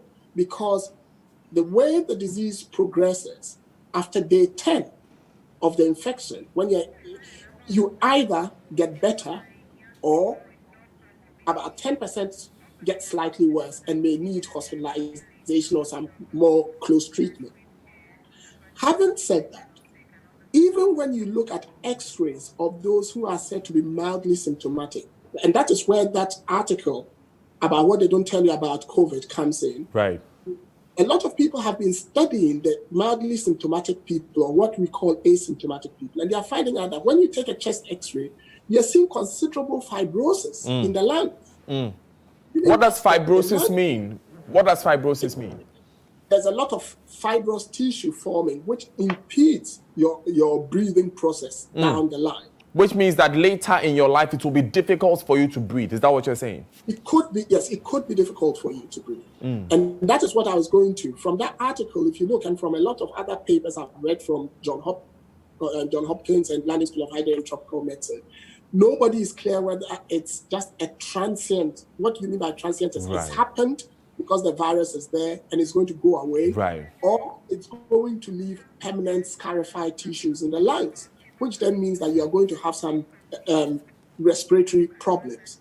That is something that's being looked at. So currently, as we speak, there are scientists in the, London School of Hygiene and Tropical Medicine in London, who are actually hello, Mr. Sedu. How this would go on. Right, Mr. Sedu, hold on just a moment for me. So what we've done so far is, for those watching, we've gotten a sense of what is expected from Dr. Malm. After you get COVID-19, you recover, you reintegrate, life goes back to normal as we can get. And now Mr. Sedu has educated us on what would happen in your body. Let's go to someone who has actually experienced it and lived it. Senior medical doctor, resident in pediatrics at the Bolgatanga Regional Hospital, Dr. Gillian Buji. Good morning, Dr. Buji. Thanks for joining us. Good morning, and thank you for having me on the show this morning. First of all, I'm glad I'm talking to you from the other side of COVID-19. I saw that interview with my colleague Komlado, and it was a very moving story. How has life been for you since you recovered from COVID? Okay. I would want to say a very good morning to your cherished listeners once again, and then to my colleague recovered victims of COVID-19. I would start answering your questions by letting listeners know that COVID-19 is real. So we should all continue to observe all the precautionary measures and then obey the rules so that we can stay alive for Mother Ghana. Yes, so after my recovery, my return back to the region was a rousing welcome, first from the Regional Health Directorate and the Regional Hospital. It was actually arranged by the Regional Director of Health Services. They had a press briefing session, and then I led the regional team of recovered COVID-19 patients and read the statement on their behalf also. It was quite an engaging session, but I took that opportunity to appeal to the general public to desist from stigmatization, since it has a negative consequence on the socioeconomic status of recovered COVID-19 patients. As we all know, stigmatization can lead to social avoidance, denials of healthcare, education, housing, employment, and then physical violence. It can also affect the emotional or mental health of stigmatized groups and the community in which they live as a whole. Right. One other welcome I received, which was very, very delightful to me, was that of the mothers and then the babies. And when they heard of my return back into the region, most of them came back with the babies to welcome me back and then to wish me well. And then at the regional hospital, I had a surprise birthday cake, which was brought to me by a midwife, and then the husband, who happens to be a district director, and coincidentally, their son happens to be one of the pioneers of our newborn care unit. And then we all had to, it was dubbed on it, we beat COVID-19. Yes, and it was quite a joyous moment for me. I can only imagine. Now, Dr. Boogye, apart from the great reception that you received, did you feel your body behave differently in any way? We are now seeing research that there is what Mr. Esiedu described as fibrosis in the lungs. Have you experienced anything like difficulty in breathing? No, since since I was discharged from hospital, I have not actually experienced any clinical signs of or symptoms of COVID yet. So I'm a bit confident that I was treated fully, and then I'm medically fit. Because since I came, I've never had any signs, no anosmia, I've not coughed, I've not had any bodily pains, no headaches, nothing. And life has just, is just normal for me. I come to work and then carry on with my daily activities. I've not experienced any symptoms so far. Now, Doc, as of this morning, we have 15,013 cases and 95 deaths.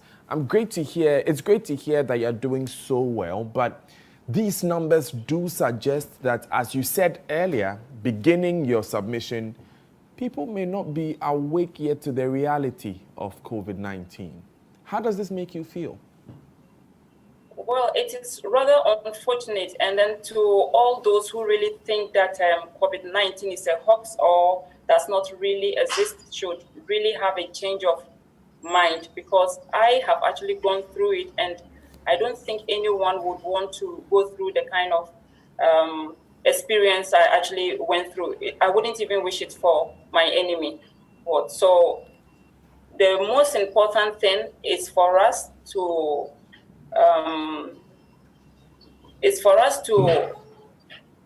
constantly practice the precautionary measures, and then make sure we practice the social distancing, so that we put on our masks when we are in public gatherings, or washing of our hands, so that we don't really catch the COVID.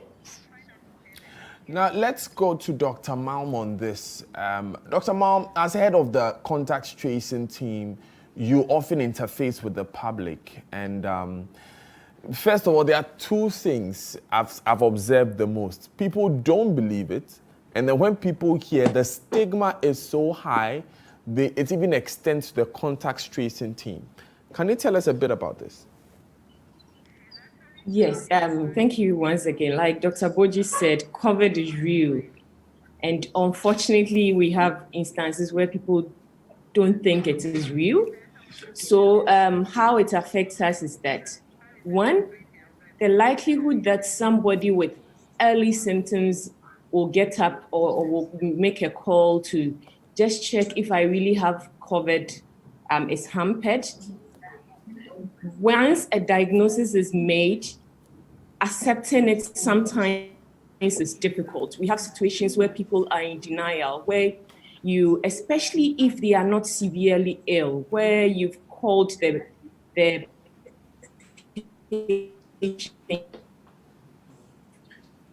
Mal. came back as positive. And we had situations where people start even cursing the health worker and telling them they are bringing a deadly disease to them. God hasn't given them such a disease. Why are you being an agent of the devil? That's the first stage about diagnosis. When we move to the point where people have accepted diagnosis, because of the stigma around COVID, listing becomes a problem. It takes us sometimes a while to be able to get all the people they have been in contact with over the period that we are looking at. When they do that, even breaking them for getting in touch with them, they have to give you their telephone numbers. Even getting in touch with these people becomes a problem because they don't want you to, are you sure when you call them, they won't get to know it's me? And sometimes it takes us time to be able to get all the needed information to act. And fast forward, the person has to be moved to an isolation center. And that's also another challenge because they don't want anybody to see they have COVID. We have situations where people don't even want to break the news to their close partners if they are not living in the house with them. A girl doesn't want to break the news to the boyfriend. A boy doesn't want to break the news to the girlfriend. Meanwhile, they have been in close contact, and the person, as a contact of a high level, needs to be educated, needs to be followed, needs to be asked to quarantine.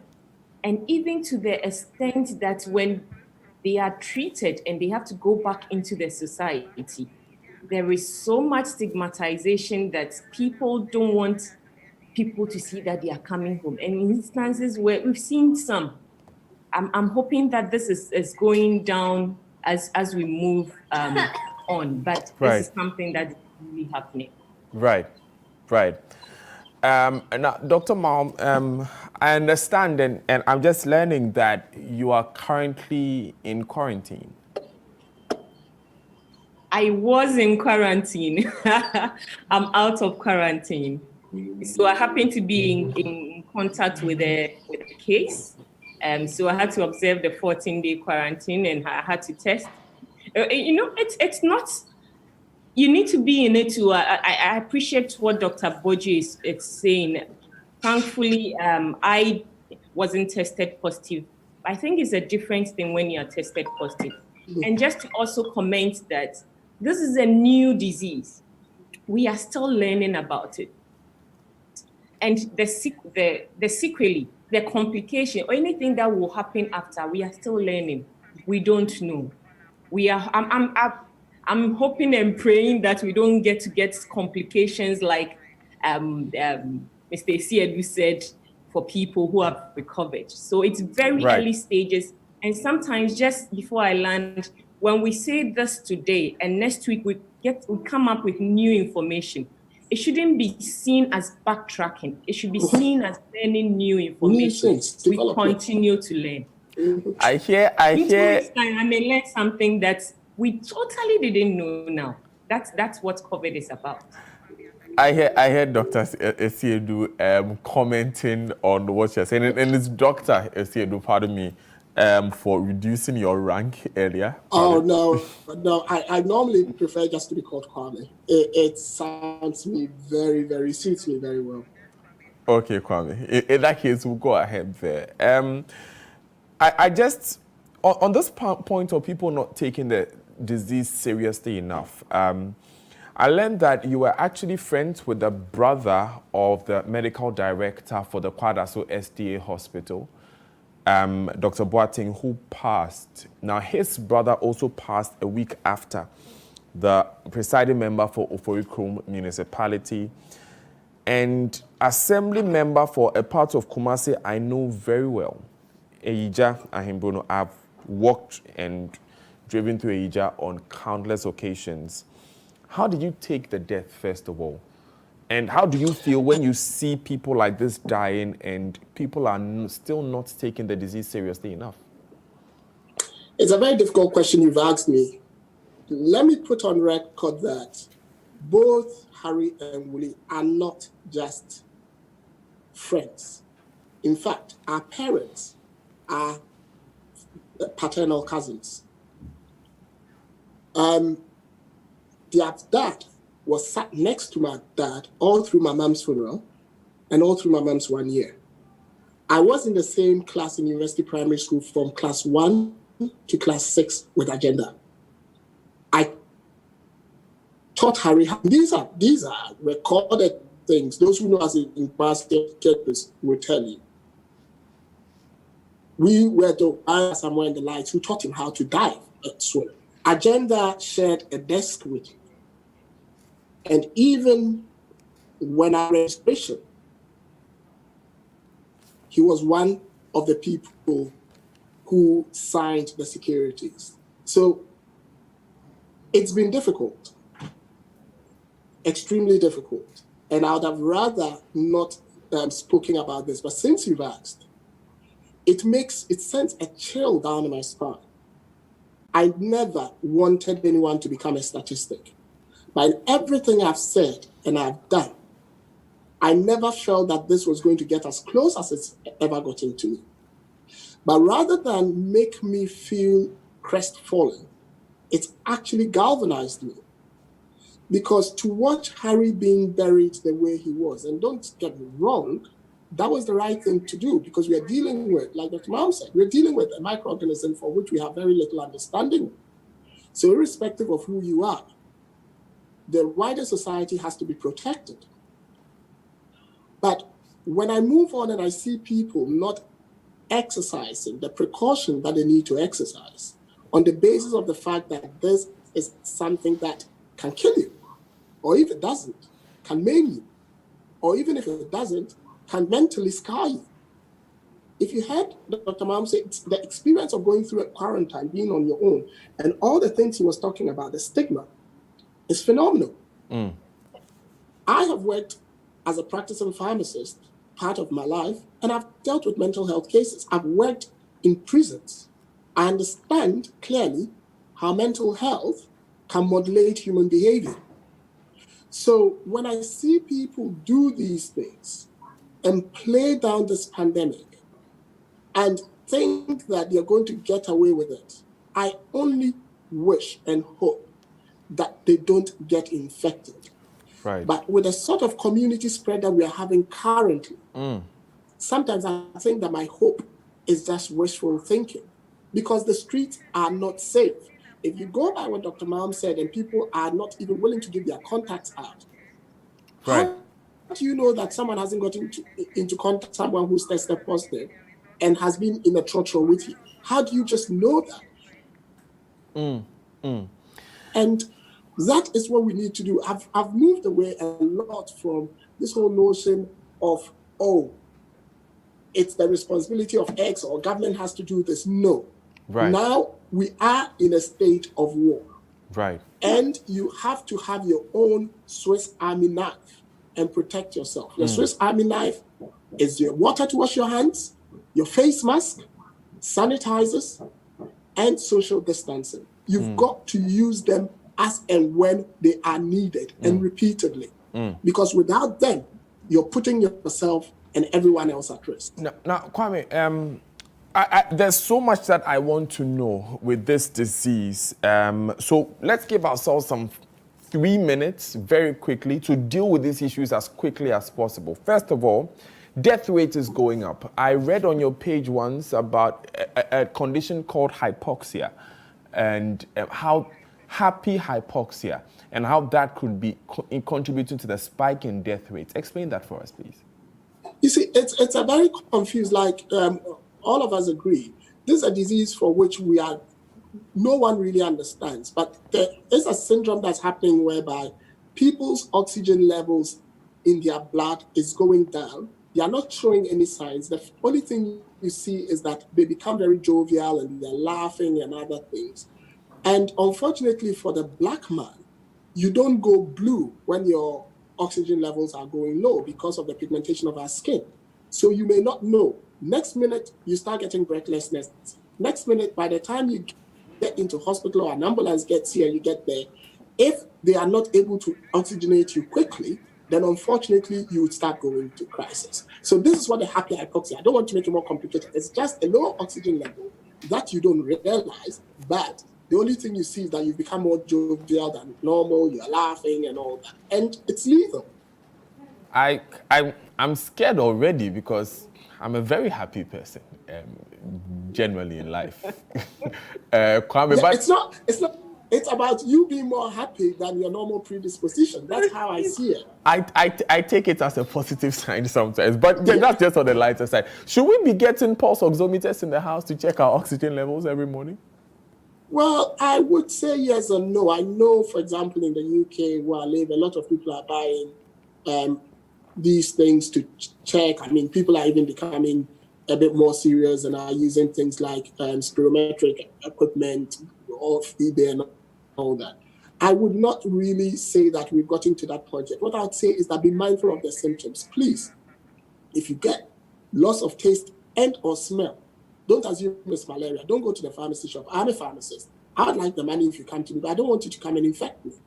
So if you get those symptoms, don't do the default thing we do in Ghana and say it probably is malaria.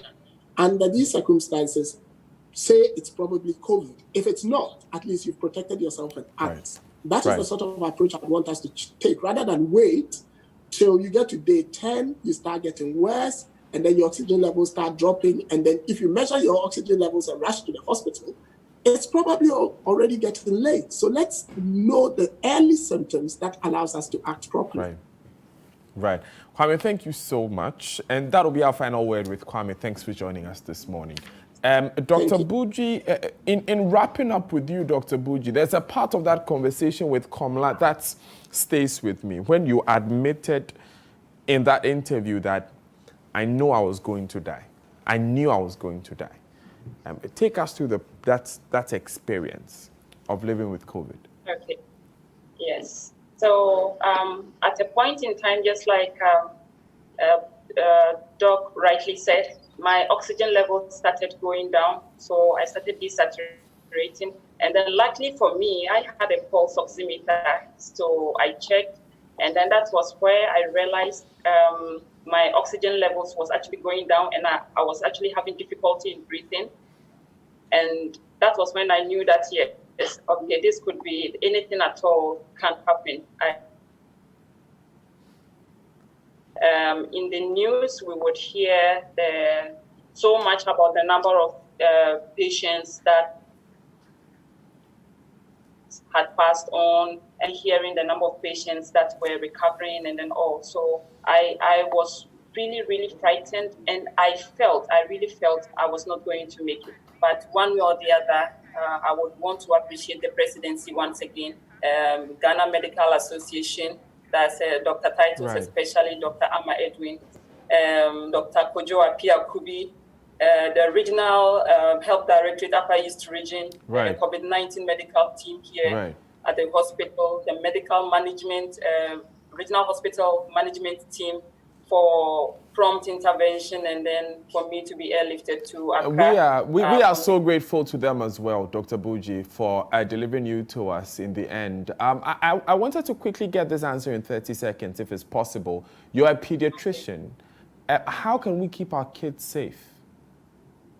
Okay, so keeping our kids safe, all the precautionary measures that we are supposed to implement are being implemented here for now at our newborn care unit here, and also at the maternity unit where the mothers either have SVDs or go through cesarean sessions. So some of the things we do is just to limit the amount of visitors that come in to visit, especially the mothers. For the newborn care unit, we only deal with the father and mother unless the baby is on kangaroo. But what about at home, with our kids at home, Dr. Buji?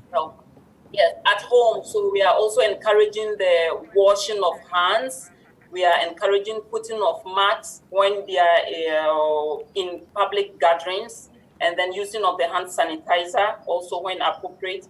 And then practicing social distancing. So for here, practicing social distancing with the babies are going to be a bit difficult because I can just imagine if you want to breastfeed your baby and how you are going to do it if you are practicing social distancing with But then the mother would have to protect herself so that the mother does not breathe or cough or sneeze onto the newborn. Okay. And then in case the baby starts having any signs, that is high temperature or any of the danger signs, the mother should immediately report to the hospital or get in contact with the public health nurse for them to get in contact with us for us to take the necessary action. Thank you so much, Dr. Buji, for joining us this morning, and all the best to you in the future. Finally, Dr. Mao, apart from you going on quarantine, I understand that some of your team members have tested positive. That must put a strain on the work that you're doing. Tell us a bit about that, and very quickly, how can we as a society support you to make your work easier? So Dr. Buji is here. She is a team member. She's a health worker. You've heard about the health workers who have turned positive of the normal routine work that the person does. So limiting the people who care of the rest of the society. Really certain outpatient departments, certain department had to be closed down for a period because of the contamination and because we wanted to keep people safe. So it does put a strain on us. What I can ask this public to do, just like all the other people have said, Dr. Asiedu, Dr. Buji, we can't say it enough. COVID-19 is real. Please, if you don't have to be there, don't go. Stay at home. Avoid crowded places. Use all the precautions we are talking about. And don't say that, no, it's in our community now. It can happen to anybody. Nobody is above it. Right. And if you start having symptoms, don't think it's malaria. I'm also the malaria program manager. So I know how it is. People easily use malaria as the culprit. And sometimes by the time we really get to know that it's COVID, it's too late. Protect yourself and stay safe. Protect yourself and stay safe. On that note, we'll end Beyond the Headlines. Thank you very much, Dr. Kezia Omall, for joining us. She's a senior public health physician. She's also the head of the contact tracing team. She's a national coordinator for the National Malaria Program. You just heard her say that. Dr. Kwame Sarpong-Asiedu is a health fellow with Center for Democratic Development. And you heard me speak to a resident in pediatrics, the senior physician at the Bolgatanga Regional Hospital, a COVID-19 survivor, Dr. Gillian Buji. My name is Daniel. We were unable to bring you that conversation on the earth tremors. Apologies for that. We'll keep you updated and informed in the coming days. But stay with us. This is Prime Morning.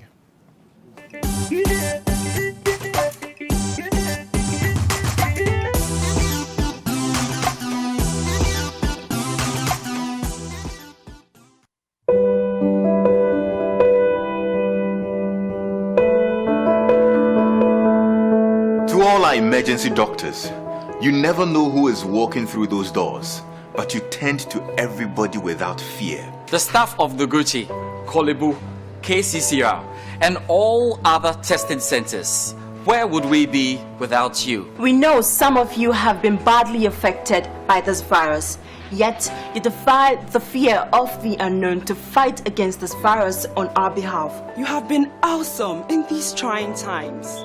You put your lives on the line every day. We feel safe because we know you are there. We really, really do appreciate you all.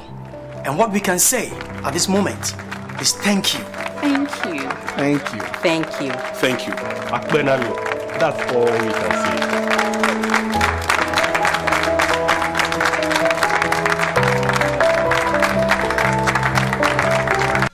As alluded to by many, we are not in normal times, and children are the most vulnerable in this time.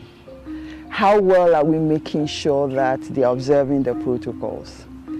Mask for All is requesting from each of us to give each and every child in Ghana a mask. Children naturally will not show symptoms of COVID-19. So the best you and I could do would be to support the call, get them a mask. And this mask should not just be any ordinary mask. Standard mask produced creatively attractive for the children to use. Support Mask for All. Let's get it done as a country. Thank you. This campaign is brought to you by a coalition of event managers and suppliers, supported by Accra Metropolitan Assembly and the Creative Arts Council. Media partner is the Multimedia Group. Masks for All. Protect you, save all.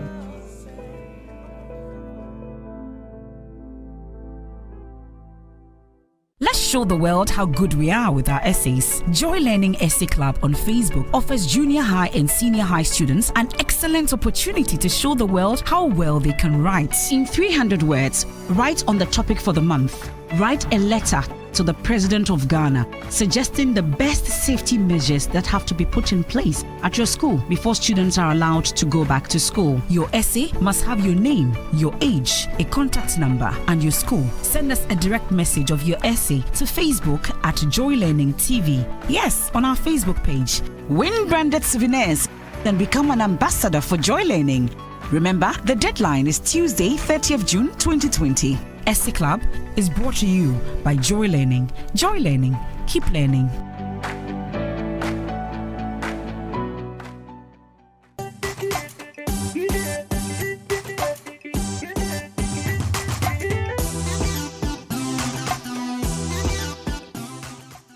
Welcome back, and you're still watching Prime Morning. It's proudly brought to you by Fan Milk. Stay at home and Fan Milk will deliver the products to your home. How about that? But if you live in Accra, Kaswa, or in Tema, it's very easy. Just call 0551 767676 and they will deliver to your home. If you're ordering more than 20 Ghana cedis, it makes it more exciting. And however, you're going to pay the charges when they come to your home. Make your kids happy this morning and just order some Fat Milk and have it brought to your home for breakfast. If I check my time, I think we are still in good time for the delivery to be made. Now, talking about kids, we want to focus our attention on something very interesting, pediatric fractures, okay? Now, this morning I'm joined by Dr. Robin Ingiza. He's a trauma and orthopedic surgeon at the Greater Accra Regional Hospital, and he's my guest this morning on the show. I'm trying to pronounce it very well, pediatric fractures. Pediatric fractures, right. That is why I didn't go into this field. I would have had a first challenge of even trying to mention the diagnostics for my patients, let alone even treat them. You'll get used to it. We'll get used to it. I'm going to try and get used to it. Welcome to the show, sir. Thank you very much. So, what is pediatric fractures in the first place? Yeah, thank you, and good morning to your viewers. You realize that if you use them two words, right? Pediatric and fractures. So pediatric refers to children, and fractures refer to what? Broken bones. In simple terms, you're talking about broken bones occurring in what? Children. In children. I mean, that's simple term. That's great to understand. Are there any kinds, categories, differences, types? So generally, we tend to classify fractures as being simple or open. Okay. Yeah. Simple So or simple. open? Yeah. So simple may be a closed fracture. So you have a broken bone, but then the skin is intact, right? Or open fracture, whereby you have a broken bone, but then the skin covering the bone is exposed. So the bone may be sticking out. Yeah. Before we used to say compound. Okay. So open, compound refers to the same thing. And simple, closed also refers to the same thing. I know both of them will be still something that you wouldn't want a child to experience, but which Absolutely. is worse of the two? Yes, open fracture is actually an emergency. Once you have open fracture, it means that the bone is communicating with the outside, so the risk of infection is very high. So this means that you will have to be very aggressive with the management, and normally calls for taking the patient to theater and then cleaning up the wound and restoring the broken bone to its normal state. Considering the way children are, I mean, we've all been kids before. We love to play, we run around, you know. What are the fractures that are likely to occur, or the ones that are very common that you do receive? Okay, so rightly as you said, you know, normally we say that play is the occupation of the child. Yes. Children generally play, right? And when they are playing, they need to be supervised. Yeah.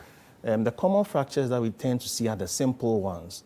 And for the simple ones, they may either be incomplete. So you have one end of the bone being broken and the other side being intact. When we say broken, do we mean actually physically broken or chipped or? No, physically broken. Physically broken. Yeah, physically broken. So the bone has sides.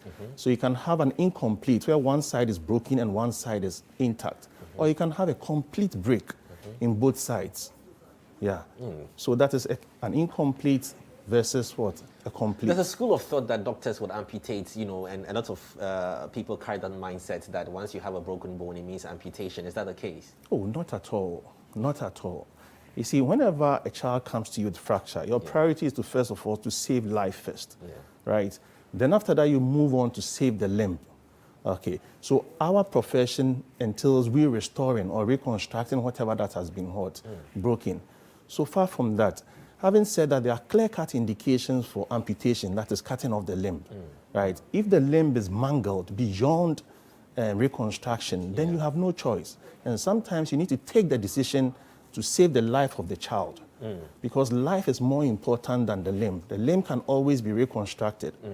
But You just used a big word here, reconstruction. So it brings me to ask you, how do you heal a broken bone if you're not amputating? Yeah, so generally there are two ways. Okay. So it's either you manage it conservatively, that is, you don't use operation, or you use operation, right? Okay. So without using operation, normally what we have is the use of cast, like a POP cast, or sometimes we apply certain device that we call the skin traction. Okay. But beyond this, if it is very severe and also taking into consideration the age of the patient, then you would want to also look at some operative intervention. So we have special devices. Some we call the flexible nails. We have pins, screws that we can use in managing these fractures. And sometimes does the bone grow to straighten or heal? Absolutely, and that is the more reason why we're talking about this. You see, children are not miniature adults. Their bone needs to grow. Within the ends of the bone, there's what is known as the growth plate, and the growth plate is the powerhouse. So the powerhouse is what ensures that the child will grow to the desired height, right? So if the child has a fracture and extends to these areas and it is poorly addressed, then the child will have challenges. The child may have some discrepancies in the length, in the limb, or the child may have certain crooked, what we call angular deformities involving the limb, and that is not acceptable. A quick advice to parents, because their kids at home now, they are going to work, the kids are home playing and all. What are some of the things that you would want to tell parents to be cautious of with regards to their kids to avoid incidents like this? Yeah, absolutely. Realize that kids perceive danger differently from adults, right? So the number one thing is supervision. Number two is supervision. And number three is supervision. I like that. So proper supervision. That is what we need. Interesting. How does AO Alliance come in here? Tell me about AO Alliance. Yeah, so AO Alliance is a developmental non-profit organization. So AO Alliance is essentially committed to delivering excellent fracture care and supporting them mainly in low and middle income countries. Wow. So how do we do this? AO Alliance has basically through health education. So we educate all kind of health staff, from doctors to nurses to plaster technicians to operating room personnel. There's also an arm that is into research. So there's money that has been pushed into research. So people, you need not be, what's it called, a medical person.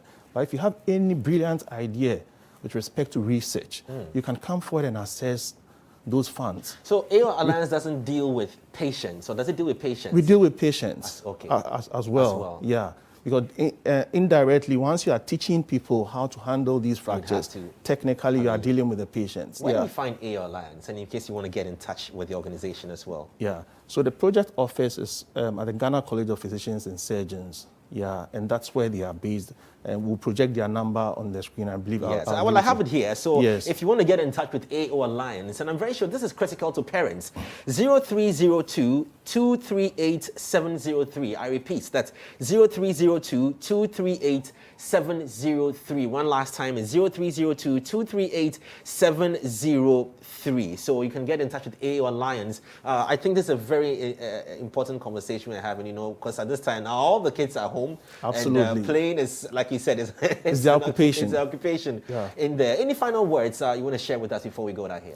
Yeah, so I'll still insist that, children are different, right? And we need to look at them very carefully.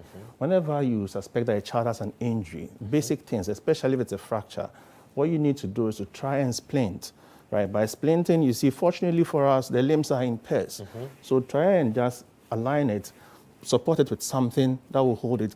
Give the child some pain medication, simple terms, paracetamol, and quickly send the child to the hospital. I think we should repeat that because I was going to ask before we came out. There's a question that was trending here. I was asking that how do I attend to a patient or a child in my ward if he or she gets injured instantly on site?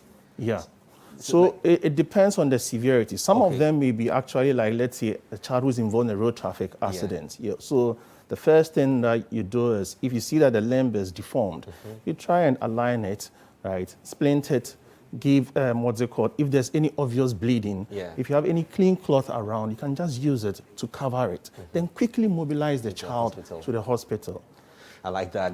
Ruben Ngisa, thank you so much for talking to us this morning. We've been talking to him. He's a trauma and orthopedic surgeon. I know I'm still learning. At the Greater Accra Regional Hospital. Coming up next, you do recall that we're talking about Mask for All, an initiative to get every single Ghanaian to put on the face mask. How well is it doing? We're talking to our resource persons when we come back right after this. In the depths of the disruptions, anxiety, and even the tragedies, our collective human spirit, our courage, that hope for a brighter tomorrow, strengthening us as a people with a commitment to wash our hands with soap and running water, sanitize our hands, and wear masks. Most importantly, we must help the needy to wear masks too.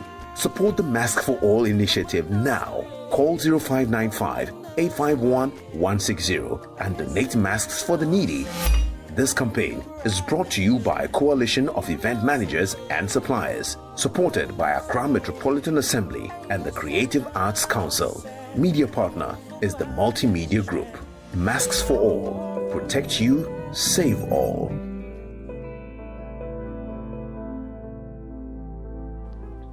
Well, yes, we're talking to Ruben Ngisa, and like I said, trauma and orthopedic surgeon at the Greater Accra Regional Hospital. Let's move on. Now, still staying on health. Now, Mask for All, a campaign, an initiative that started a couple of days ago to get every single Ghanaian to get access to a face mask. Now, I've got MC Kabute joining me here this morning. How you doing, sir? I'm great, my brother. How are you doing? I'm fine too. It's good to see you again. Thank you. We'll have our conversations of I know, right? Afterwards. So, how well is the campaign? Before that, just bring me up to speed again for viewers who didn't catch up with our earlier interview on what Mask for All initiative is all about. Well, so Mask for All started off as a conversation between a few young event professionals and event producers. Owing to the onset of COVID-19, Corona, it had a very serious impact on our businesses because obviously we survive on gatherings. Yes. But we woke up to the realization that the impact on the lives of the wider general public was much more than just what we were feeling on our businesses. And so we decided to just create a momentum, an initiative that could support what the government was trying to do in combating the disease. So we came up with a Mask for All initiative as a way of mobilizing Ghanaians to donate masks that we can then give out to some vulnerable groups who unfortunately do not have the enough incomes to be able to support themselves in the purchase of the masks. So we're talking about people in the orphanages, the prisons, and then of course people living with disabilities as well. How well is it doing so far since the initiative was launched? Well, to be honest with you, we've been very, very impressed about the response that we've gotten from Ghanaians and from corporate entities, from individuals, leaders in different aspects, in entertainment, in sports, in religious groups and all of that. So just give me a moment. Let me just appreciate a few of these. I want to say a big thank you to Mr. Al Hassan and Danny and the team from Stanbic Bank. They have been very gracious in donating a number of thousands of masks to the initiative. I want to say thank you to Irata Motors in East Legon. People like Mr. Herbert Mensah, Uncle Ebo White, Kenneth Ashigbe, they've been really, really great to us. These are great names. Absolutely, absolutely. So the numbers keep growing. Mr. Emmanuel Asante, he's the CEO of 3 Media, Multimedia, and then as well. So really the response has been growing and we're quite excited about it. But you can imagine there are millions of people who need more masks, so we really want that momentum to still build up. As well. Okay, so I mean, this is exciting. Last time I remember MFA asking, so who are the biggest recipients of the masks? So far, has the dynamics changed now that you've gotten on the market, on the ground, and you're doing the distribution? Who are receiving this or these masks? Okay, so the intention is to distribute them across the 3 main categories of vulnerable groups. That is people in the prisons and in the Bostal institutes, children living in orphanages, and then people living with disabilities. Because for these 3 categories, the numbers are difficult to control because they are in a confined environment, and also their incomes are quite low. And yet, these are areas where if we're unfortunately COVID gets there, it could easily, escalate in terms of the numbers and affect all of us in the wider society. And so these are the three main groups that we want to focus on in terms of the recipients. The bark, the shout, that we are putting into this, is it giving you the feedback you so desire? And I'm asking this because now that the president has actually made this, by law that we all have to have nose mask. Do you feel that the support should be, increased? It should be taken into a larger conversation other than you guys coming together to make this happen? Absolutely. I think that the intention, our objective of creating this has just been reinforced by that coming into law, in the sense of the fact that, it's great. We needed that as a face mask, as a way of, being able to support, but nobody thought about the ability to pay, the ability to buy a face mask. And so it may very well be a law, and it's a good thing, but if the person cannot buy a face mask, what happens? And so that's where the initiative comes in. And as part of this whole initiative is also to reinforce all of the educational messages that is going out there about the prevention and control of COVID-19. So we definitely agree with you that if we really want more people to respond to this, more people to reach out. We've had individuals who have donated, 5 masks, 10 masks, 1 mask, whatever quantity you have. We have a number of seamstresses and clothing designers who have been gracious enough to produce a number of masks and make them available to us as well. So we continue to ask Ghanaians to reach out and help us to be able to raise more on that. Maybe I just asking you how they can get in touch as well. Absolutely. So we have a collection center at Joy FM, who are multimedia, obviously has been very gracious in partnering with us on this, and then as well at the Accra Metropolitan. However, you can reach us on our hotline, and we can arrange to receive whatever you have for us. 059 585 1160. That is 059 585 1160. Yes. Kabute. Yes, ma'am. It's been great talking to you. Thank you, my brother. I love this initiative. Nobody thought about the fact that if this was put into law, how were people who are not going to be able to purchase a simple 2 cedi nose mask because their daily wages? How much is it? Absolutely. So this initiative is just brilliant, and I do ask and encourage all Ghanaians out there who can support to actually make these donations happen. How do you feel walking around every day, with your nose mask on? I have to be honest with you, it's an acquired taste. Let me put it that way. I know. Very soon, our fashion designers are going to be the biggest beneficiaries because we all want our masks to be matching our clothes. That's right. Anyway, thank you so much. Coming up next, MFA joins us. Birthday girl joins us for another conversation right here on Prime Morning. But hey, you can also surprise her. It's very easy. Eddie's Pizza, little secret. Eddie's Pizza Hatcho branch is open. All you have to do is just call them, buy one, and you get an extra one, and you can send it to MF's house. How about that? Easy does it. Stick and stay, we'll be right back.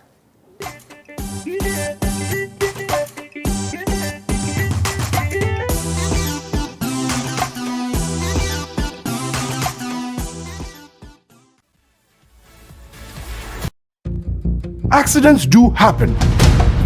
It could be a motor accident, a sudden heart attack, or even a stroke, or any other health emergency. The first steps you take are very critical. Should you be involved in or witness an accident, call 112 for the fastest ambulance response. With over 300 well-equipped ambulances all over Ghana, you are assured of the fastest response to your emergency calls. Call 112 during critical health emergencies and save your life and that of your family and loved ones. 112, help will come. 112, we are safe. Avoid prank calls as they can lead to loss of life of persons in actual need of help. Be a responsible citizen.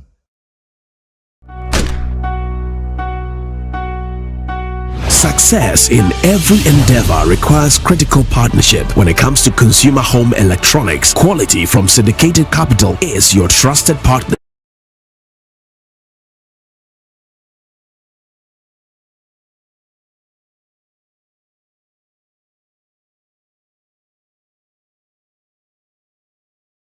Not just any TV, but the quality satellite and digital LED TV provides inbuilt satellite and digital decoders, over voltage protection, free wall mount, and now a state-of-the-art surround sound bar to deliver an unparalleled entertainment experience. Not just any decoder, quality digital and satellite combo decoders come with auto scan, voltage protector, NCA approval, multi-TV certification, unlimited internet content, and 24/7 movies online. Quality products are available on hire purchase to private and government workers, police and army personnel for as low as 27 Ghana cedis per month. Call us on 0302 242. You have enjoyed all the great tuition by your teachers on Joy Learning. Now grab this opportunity to get interactive with your TV teacher on your favorite TV school, Joy Learning. Revision TV Show, our new teacher-student question and answer live show, offers every student a unique opportunity to ask questions pertaining to topics of any subject taught on Joy Learning.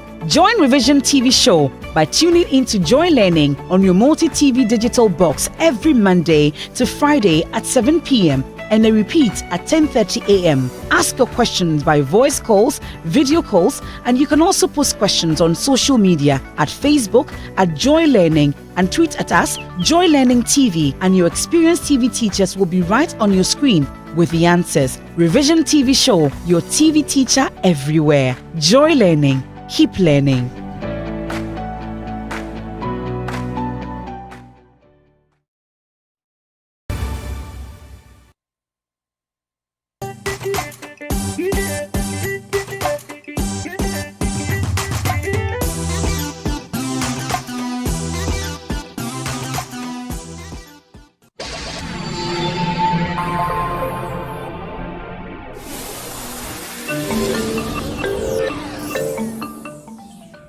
Hi, hello there. So now I can see. So in the morning, earlier when I was doing the news flash, I couldn't see because there was a rubber apparently I was supposed to unwrap and I didn't know. So Daniel did it for me and now I can see. So now I'm enjoying it better. Thank you. Well, I don't want to see the social media person laughing at me. Welcome to Social Watch. Today we're trying to change the narrative about foster care. What do you know about it? Have you seen it before? Have you heard it before? Do you know what social welfare does about it?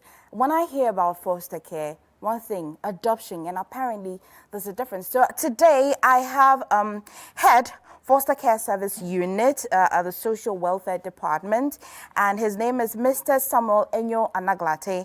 And I've got a gentleman also who's trying hard, at least, to help curb this situation, and his name is Benjamin Kumi. He's the founder of Beniba Discovery Foundation. And if we have time, we will talk to a foster parent, Maureen, later on the show. Gentlemen, welcome. Thank you. Thank you. Yeah, it's my birthday. Go on then. Happy birthday. Thank you. Yeah. Now I'm demanding it. Thank you. Do you have any good foster parents you can give me to can foster me for at least a month? I can foster you. Oh, thank you. Once again, welcome. So foster care, I must say that every time I hear about foster care, my mind goes outside the borders of Ghana. It's not something that's very common. It's not a culture that we know in this country. What would you think? What would you say is the problem? Okay, I must say foster care has existed in Ghana since creation.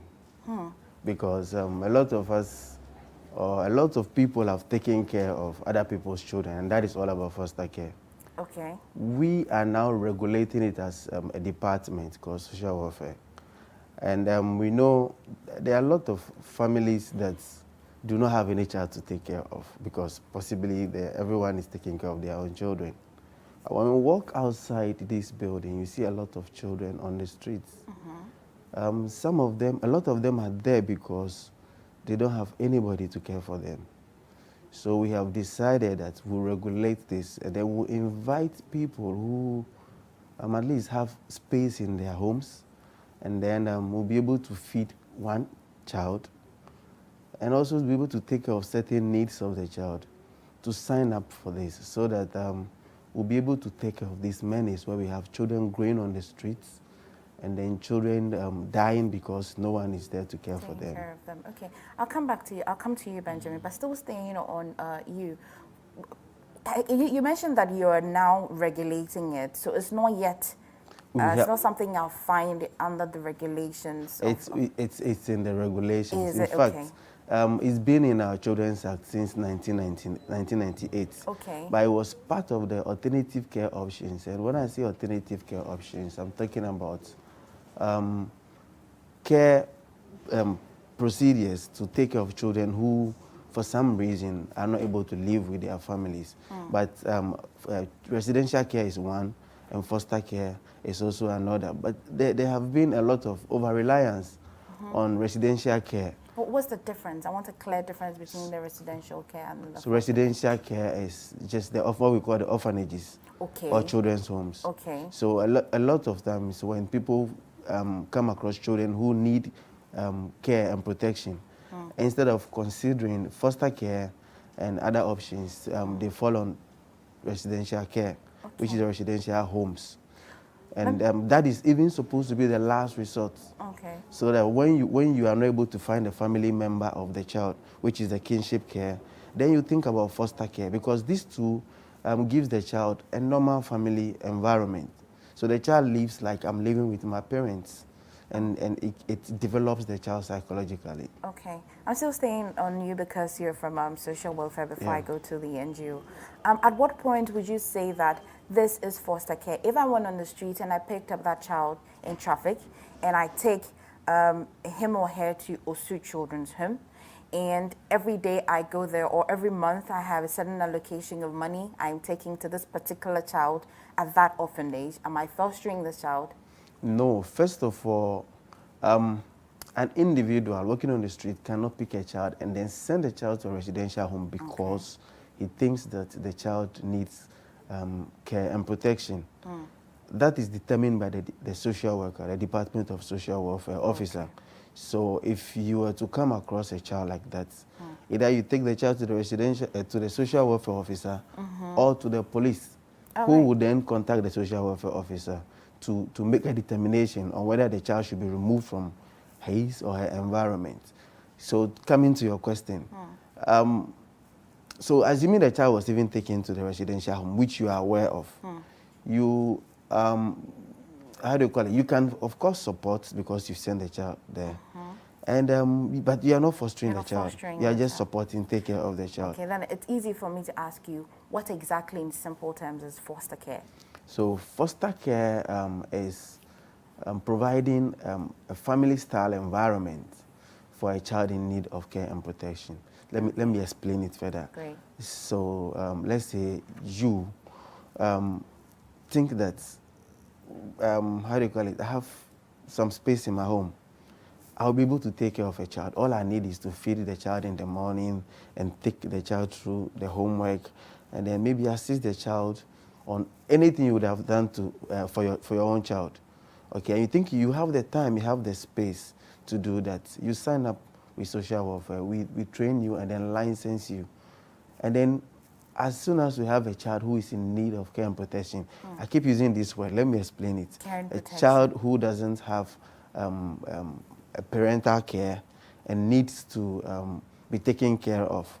And for that matter, the child is outside the home, and that is mostly considered not a safe environment for the child. So such a child, if such a child comes into the protection system, we then do an investigation to be sure if really the child really needs care and protection. So as we've licensed you as a foster parent, we'll call you and then we discuss with you the problems of the child. If you have the capacity to be able to care for the child or to solve the child's problem, then we'll bring the child to you and then help you with, sometimes some of these children have learned a lot of things from the streets. So when they come, sometimes they are difficult to manage. And that is why the training is also important, because after the training, you then have the skills on managing some of these things. But if it becomes too much, we are always available. Okay, I'm going to go to you, Benjamin. Beniba Discovery, tell me what you do exactly. I've chanced on your website, seeing a few things that you do, but what exactly do you do? Well, we tell stories on the street. Okay. And, we bring out the dangers involved. We give the street children, the chance to, speak to people and ask for help and whatever challenges they face, and they let it out. And we also connect them to people who want to help and also change their life. Yeah. Okay, so you're an NGO. An NGO. Okay, so for such an organization, what do you do? Do you license them as well? What do you do for them to be able to be the ones telling us who or which child on the street needs help? So this organization is an NGO which is licensed by the Department of Social Welfare. Right. And they have taken such an activity as an intervention to go onto the streets and then help the children out of the streets. The reason why it's important that he's on this program is that most of these children you see on the street, a lot of them grew up on the streets. And growing up on the streets, they learn so many things. Some of them get so addicted to drugs that it becomes very difficult to rehabilitate them. So when it gets to that point, they, in simple terms, it is almost destroyed.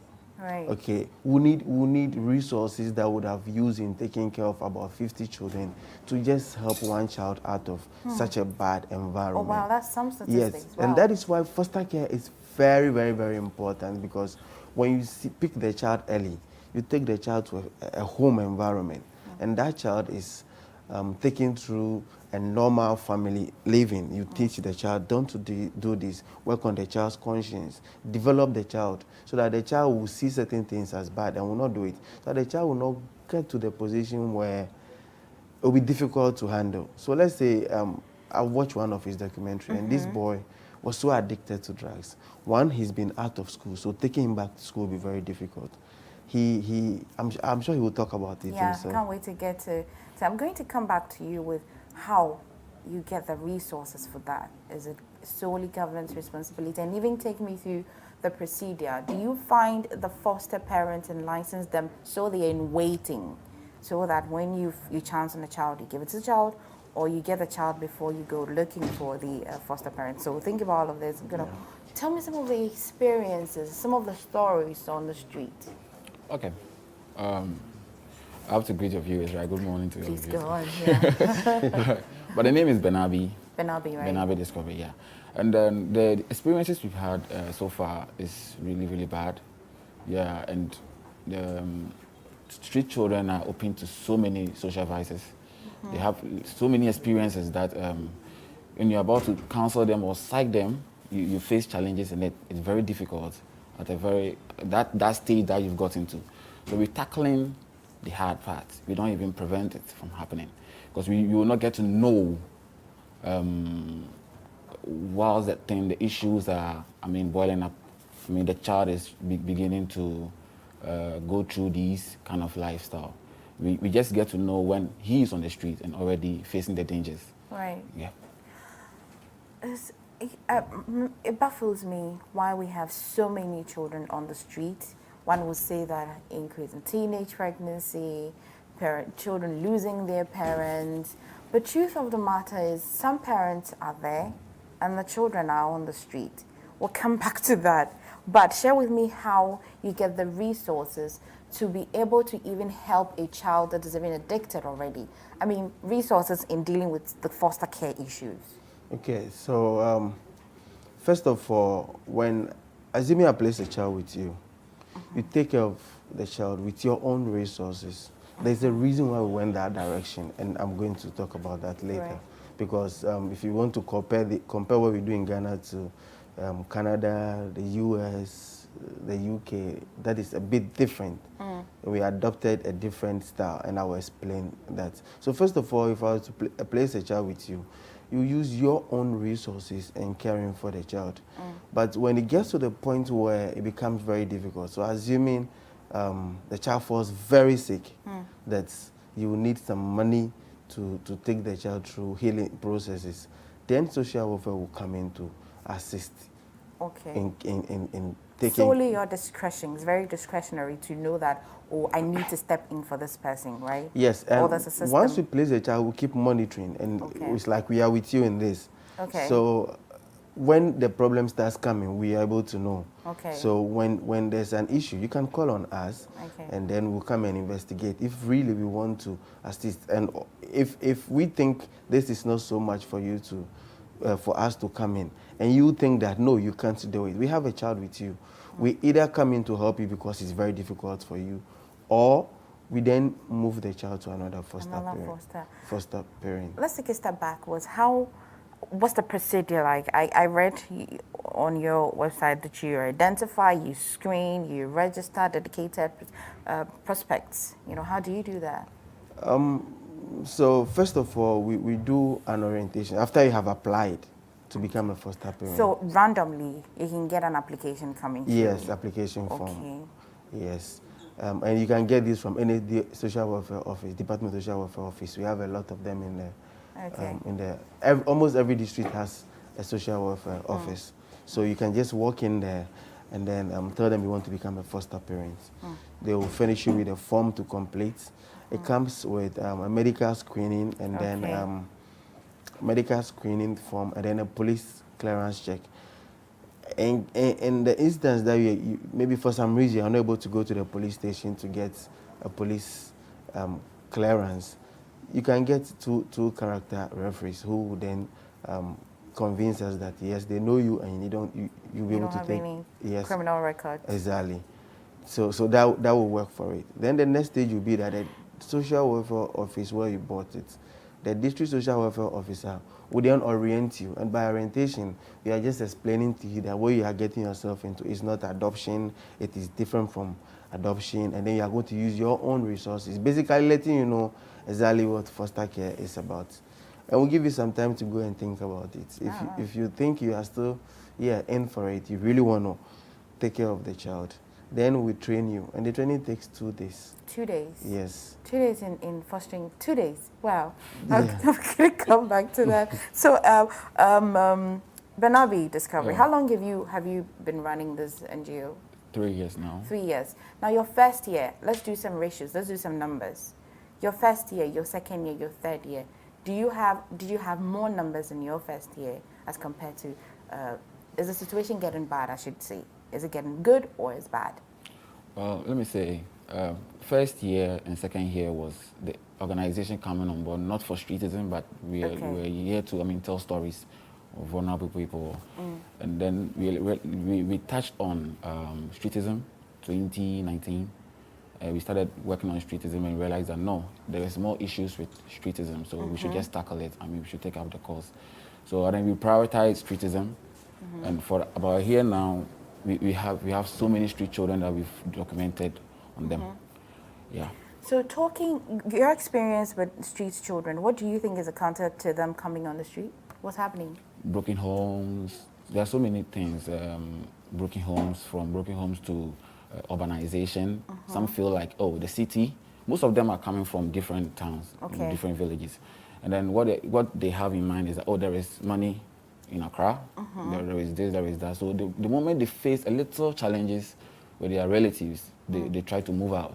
And peer pressure is one of the things that is, contributing to this factor. So most of the street children who are loitering right now, what they always say is, I'm trying to make it, I can make it, I'm trying to do something, they feel like, they are in their own world. Right. And they are very, very bold. They have this thing in them that they don't care. They are very violent. If you try to, push them, they will also tackle you. They will come to you there. Well, Sam, what's the mechanism you're able to apply to know that this child is genuinely in need and that this child is not from my village somewhere in the Volta region and just migrated? Have you had cases where you were able to remigrate these children from Accra back to their homes safely? Okay, so I must say foster care is not only for children on the streets. Foster care is for any child that is in need of care and protection. What's the age child? Because I've got some people in my home, I need to check if below 18 years. Yeah, because anybody below 18 years. Anybody in my home who is below 18 years is a child.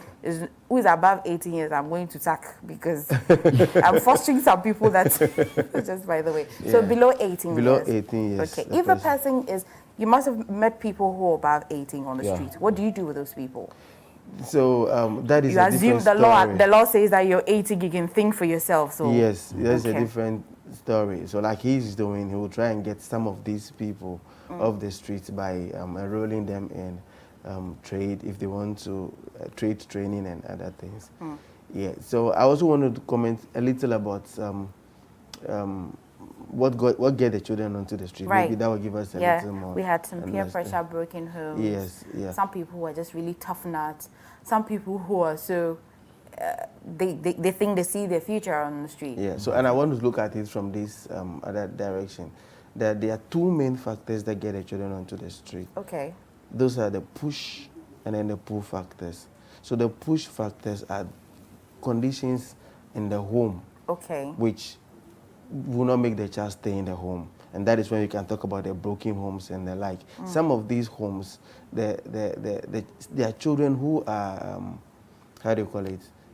So these homes, we call them child-headed households, where these children are the ones taking care of the homes. So then the pull factor will come in. So where is the money? Where would the child get the money to take care of these families?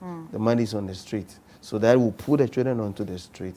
And then peer pressure will also come in. Their friends are on the street, so this will put them onto the street. Some children also were born on the streets. So their parents have been on the streets, grown on the street, and giving back to them on the street. As they were growing up, what they saw was that this is a home. Yeah. So they will live on the streets. But what we are saying that is not very good for these children. So when we come across these children, we want to get to them early and then take care of them so that they will get to reason like you and I. Because I know you will not go and start sleeping on the street. Not. Yes. Yeah. So that they will also train their children to be able to I want avoid the some street. success stories. Have you, like I asked earlier, have you been able to, I use repatriate people from the streets here in, I want to use Accra as a case study, back to the rural homes, because you were able to trace, you used a roadmap to find out that no, this person is just being stubborn and is on the streets and it's better back at home. Have you had such? As a department, yes, we have a street children project, and we've repatriated quite a number of them. Okay. I don't work in that sector, but Okay. I know this is happening. He's also done Have you? a lot of work on that. Do you ever come across them coming back on the streets? It must be difficult. It's really hard. It's really hard, and that's the bad aspect of it. There is a child who came from Swedro. Yeah, his name is Joseph Pabi, and he was living on the street for about 7 to 8 years. And the reason being that his mom and dad is no longer, married. They are divorced. Yeah. Right. So then he's living with the grandmother, and what has happened is he wants to make money and feed the grandmother. Oh. Yeah. Okay. Yeah. That's a peculiar case. Yeah. Let's turn the story around. We look at foster care as children who genuinely, maybe parents are not around, broken homes. What if the table turns, parents are around, but somebody in the community or in the society is observed that this child is not going to school, it's just pure negligence on the part of the parents? What kind of role can social welfare play in this? Okay, so And somebody wants to foster that child. yeah, so there's something we call neglect, which is an offense to neglect your child and not to take care of your child. But a lot of times applying such laws becomes very difficult, because if then you come and arrest the parent for neglecting their responsibilities towards the child, what then becomes of the child?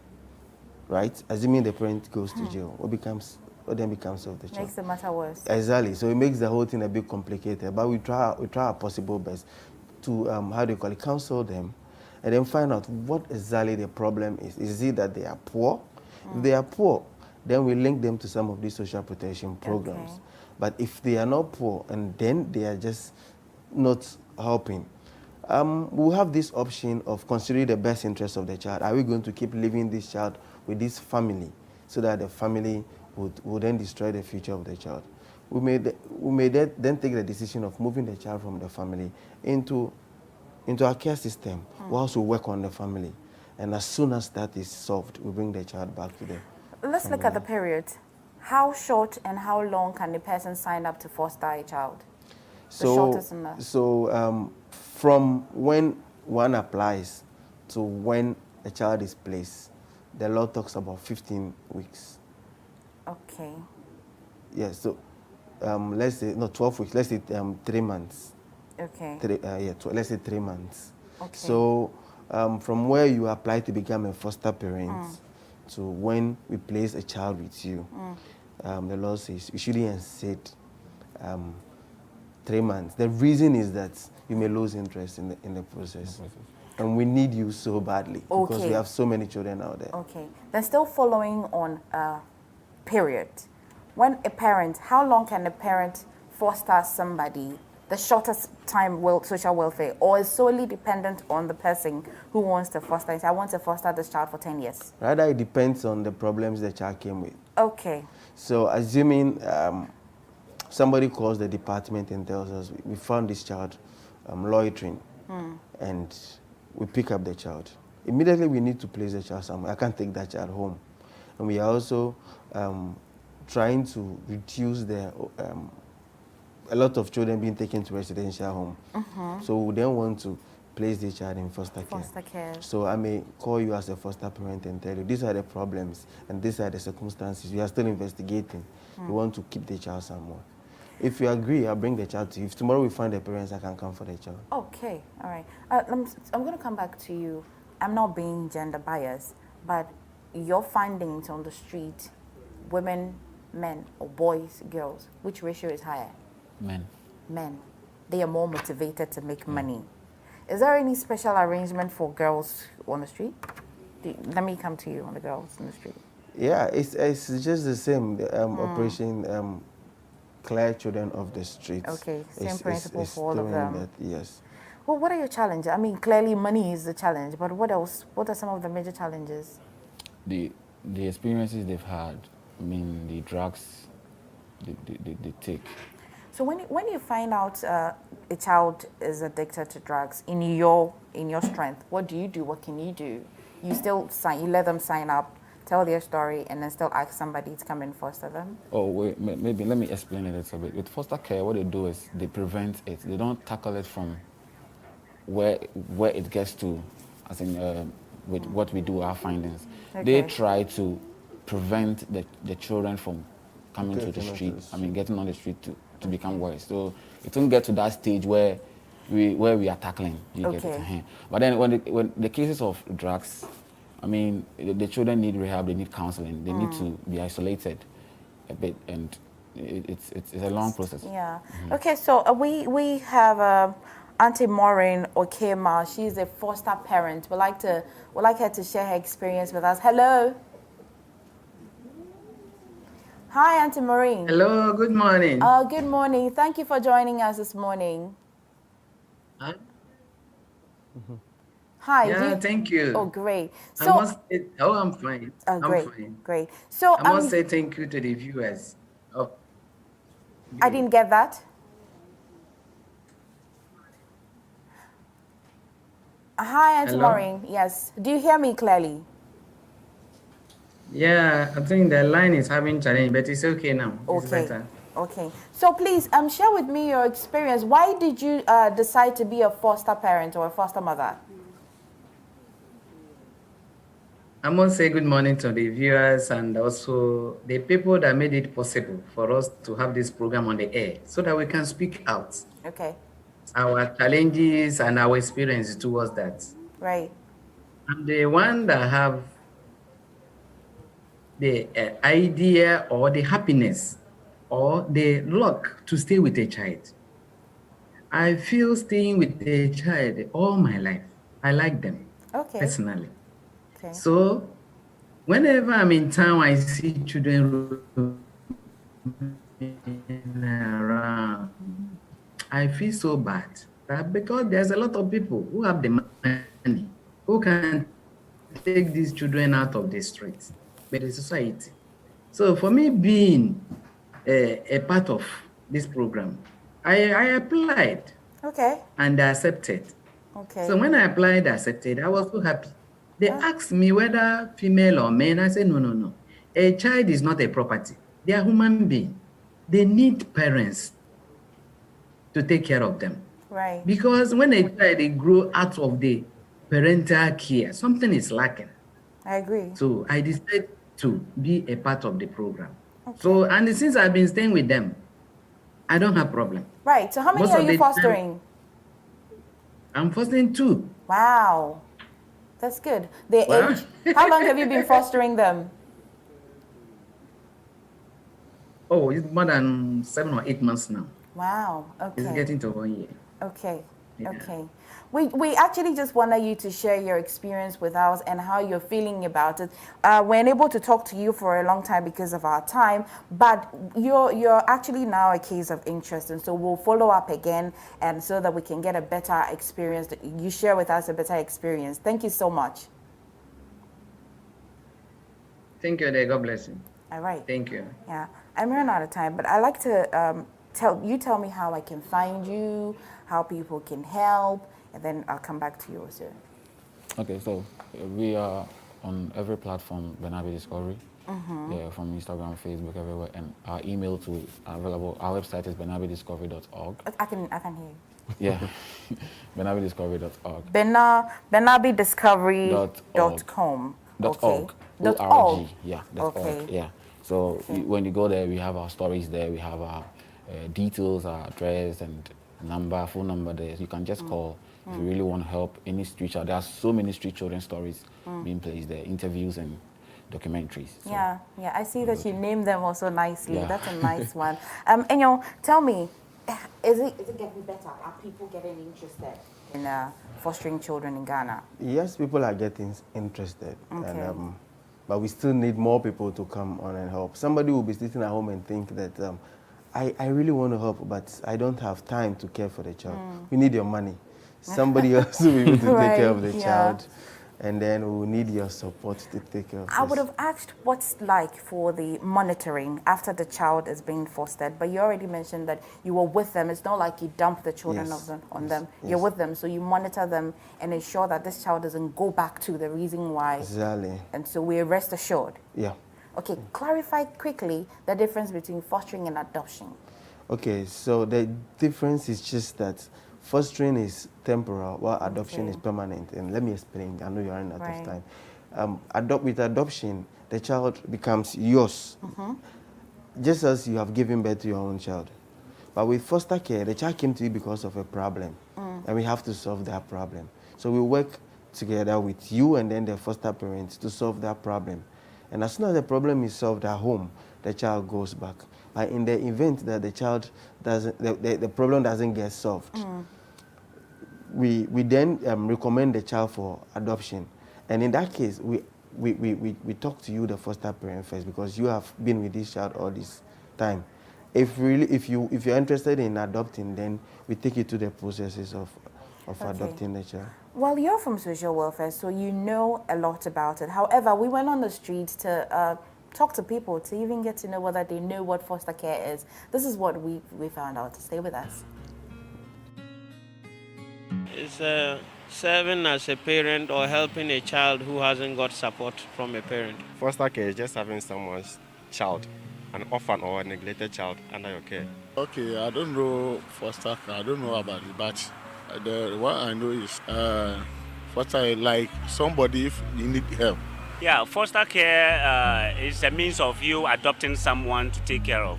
Somebody who is not your biological son or daughter. Taking care of a kid that don't have parents or is suffering from some kind of deficiency and they cannot take care of the person. So you go in to pick the child and you want to take care of the person. It's like when kids, their biological parents are not, or it could be they are dead or probably imprisoned or something, and a different couple have been assigned to cater for the kids. Like being placed in a community to help other people.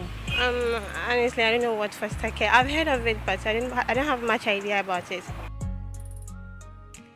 Yeah, it's something we should do because I think it will help the society.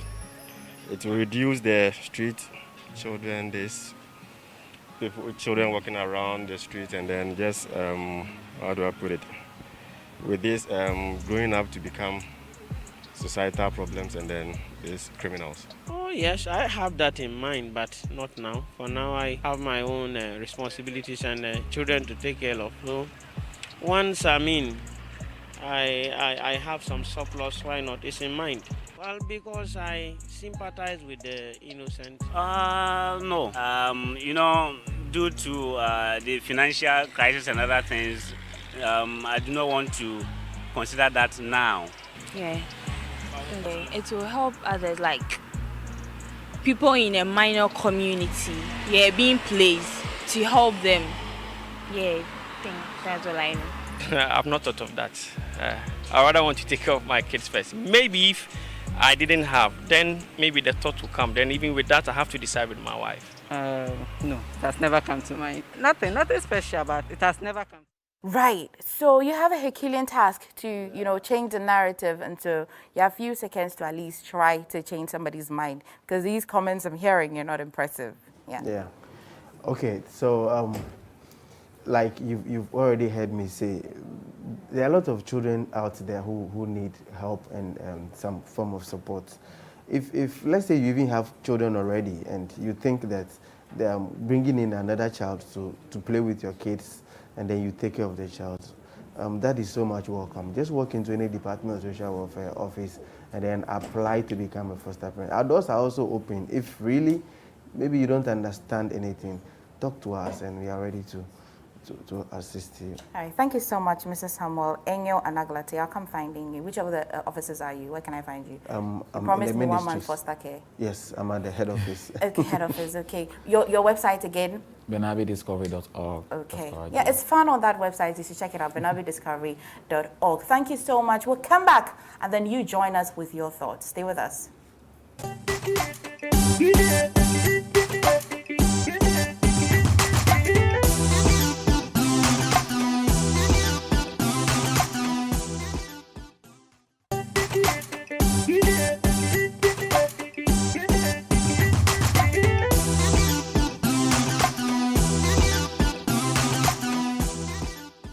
My name is Andani Al-Hassan, Chief Executive, Stanbic Bank Ghana.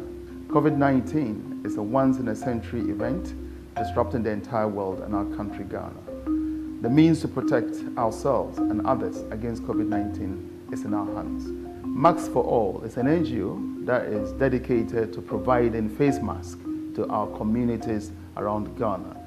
And Stanbic Bank supports Masks for All to ensure that we can achieve the objective of getting masks to all these people in our communities to prevent the spread of COVID-19. We also encourage other corporate citizens to do so that we can get this mask, essential mask, out to the community. This campaign is brought to you by a coalition of event managers and suppliers, supported by Accra Metropolitan Assembly and the Creative Arts Council. Media partner is the Multimedia Group. Masks for All. Protect you, save all.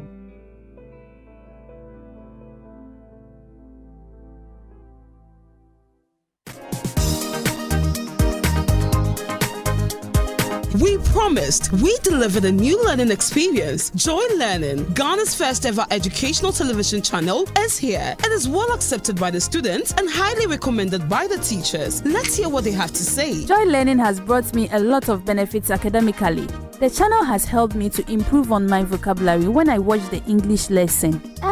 During my vacation, I dedicated my time watching the Joy Learning channel. And trust me, a lot of the lessons taught were very helpful, especially with my elective subjects. As a secondary school teacher, the Joy Learning channel and their programs have helped greatly. I sometimes revise my method of teaching, and I recommend that parents should encourage their wards to find time to watch the channel. The Joy Learning channel has really come at the most appropriate time. Our students on the double track system can enjoy normal classroom lessons when they are even on vacation. Parents should buy the multi-TV digiboxes so their ward can have access to the rich educational materials on the channel. In collaboration with our partners, SES, Kenneth, and Wilwa Free, we bring you the best of your classroom experience on your television in the comfort of your home and everywhere. Joy Learning. Keep learning.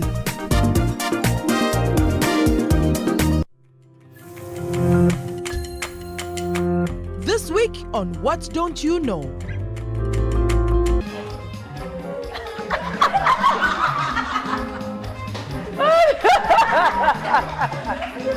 Weyan Wasasa. From 1982, Japan, you are still dancing robot dance. Why? Pimpna. Nana. Pimpna. Nana. C. Nanako. Tata Bugu. You should know this. Fasa Enterprise. Nah. You want your brother to help you? Yeah, he can't. Fasa Enterprise. Coco Memory. So who is the sister of Dr. Kwame Nkrumah? Yes. Somebody where they wear the material safe, you know, if you get out there. Me, I'll get out. Enyo na okaso woman kwemo na onemia Afena Asamaba What Don't You Know? Shows Saturdays at 5 p.m.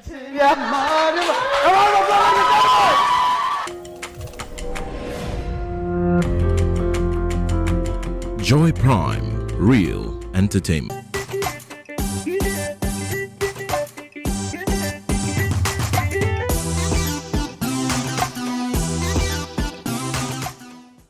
All right, so welcome back in the last quarter of the show. It's time for our viewer participation. Time for you to get in touch with us as we talk about some of the major and the social issues that we've been facing.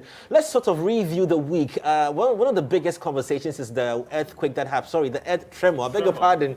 The tremor that happened last night, and it's gotten people talking. Yeah. And I'm sure you've had conversations on there on BTH already as yes, well. Yes. So we brought it. Unfortunately, we had planned for it, but we were unable to bring it in entirety. But we have some information about it. I've been reading different tweets, and I don't know. Ghanaians always find a way to find a laugh out of everything. Yeah, we can. I just read a tweet. Someone said that ourselves. maybe God has stopped using a trumpet. You use a phantom from. Someone said that. Someone tweeted, God, I'm sorry for everything. Like, you know, I mean, it's been a laugh. Where were you, Elefa? I was home.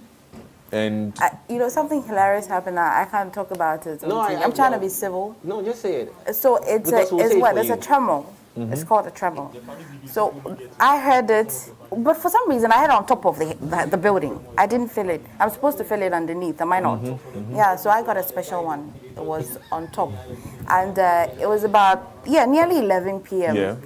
And I couldn't think about anything, but I thought that my brother had climbed into the ceiling to make noise, and so I was screaming that what is he doing in the ceiling? Apparently we're dying. I didn't know. I woke up to the stories on social media that apparently it was I slept early yesterday, so I woke up around, and it happens to me a lot. I woke up around 11:30 p.m. and the first text I got was from Kofi Ansah. Hi Kofi, CEO of the watch shop, and he was telling me there was a tremor. I was then I went online and everybody was talking about everything. And, you know, it was a category. It measured 4.3 on the Richter scale. If it had measured 5, we'll be talking about a major level earthquake. Yeah. But so is it true? Because I read something about it that we got warnings about it in 2018. There was an earth tremor in 2019. Okay. Where was I? Calm down with the fear and panic. If it was your last moment. Okay, if it were your last moments and you were to sing a song from, let's say, from Kiddy, what song would you choose to sing? I don't think I'll remember to say cheese, take a picture, strike a pose, and see. Once a queen, always a queen. Birthday, we should play Enjoyment. I would die being a queen. I would die looking like this. And we play. How does he sing that song? Enjoyment. Enjoyment. I should have been playing Enjoyment so that if you come and I'm dead, I'll be still dying in Enjoyment. To you. Well, happy birthday. Who are these aliens? Happy birthday, Happy birthday to you. Oh, wow.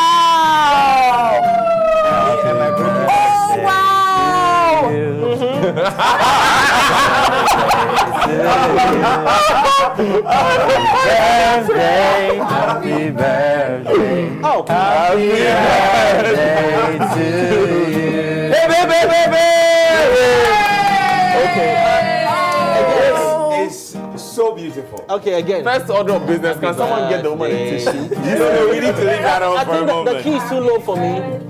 Search it up for me. Yeah, thank you. I sing in a whatever different... you do, don't. Happy birthday to you. Yeah. You were born in a zoo. You smell like a monkey. And guess what? And you act like one too. Wow. We have the Holy Trinity of cakes here. Thank you very much. Thank you so much. Why did you bring Eunice here? Whatever happens, the cake she will chop some, whether she comes on set or not. Oh, thank you. On behalf of my entire generation, my ancestors, my father, my family. Oh, Fafa, fantastic. So, and your please, brother MFA has sanitized. My brother MFA has sanitized her hands. Oh yeah, please. So she can don't worry. So eat with her fingers. No, it doesn't matter. You can. This one, COVID doesn't even like How it. many times shall I say that you cannot lose what you don't have? I need to gain the calories, then I can burn them. Okay, I'm not like so this that's woman. not all. That's not all. There's something downstairs too for you. Yeah. Is it my car? Is it the Range Rover? Shall we go? I don't mind the registration. Shall we go? Buzanga na what the day. Buzanga na what the Let me just day. say good morning to the Naba no more. Okay. Good morning, Nova. You're such an inspiration. Don't worry whether it's registered 10 times. I still love it. I need somebody giving me that kind of car. Well, so today Thank we you are so much. Yeah, Thank today you we are very celebrating much. you. Sorry. So, on behalf of the entire crew, those who irritate you, those whom you irritate, and those who crush on you every day, especially Daniel, we would like to wish you a happy birthday and many more years of enjoyment. And may you age beautifully and accomplish all the things that you've set your heart to do. As God gives you life, may that also come with strength and health. Yeah. Amen. And Thank you so much. we love you. Thank you. And then, thank you so much. We love you too. Thank you very much. Okay, so just hold on for me 1 second. 1 minute. Ladies and gentlemen, at this point in time, we are just about to give MFR something she'll love. I've got a sweet message from the sweetest person, well, guy, for you. Makeup. So let's guess. No, let's take a wild I like guess. the way the cake is. Let's take a wild guess. So let's go. Can I have him say hello?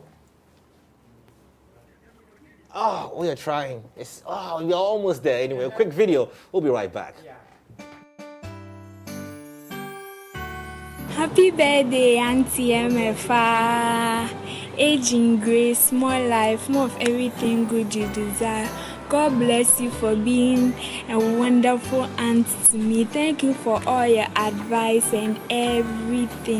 Enjoy your day, chill to the maximum. God bless you. I love you. Hello, Mamaga. Happy birthday.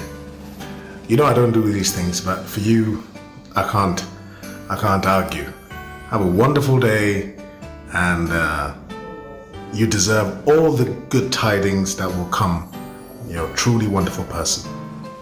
Happy birthday. Happy birthday to you, Emifa Akusua Aditi, aka Mamaga. The only Mamaga I know. She's my sister, and today happens to be her special day. It's a birthday. Hey, we thank God for all that He's done for us.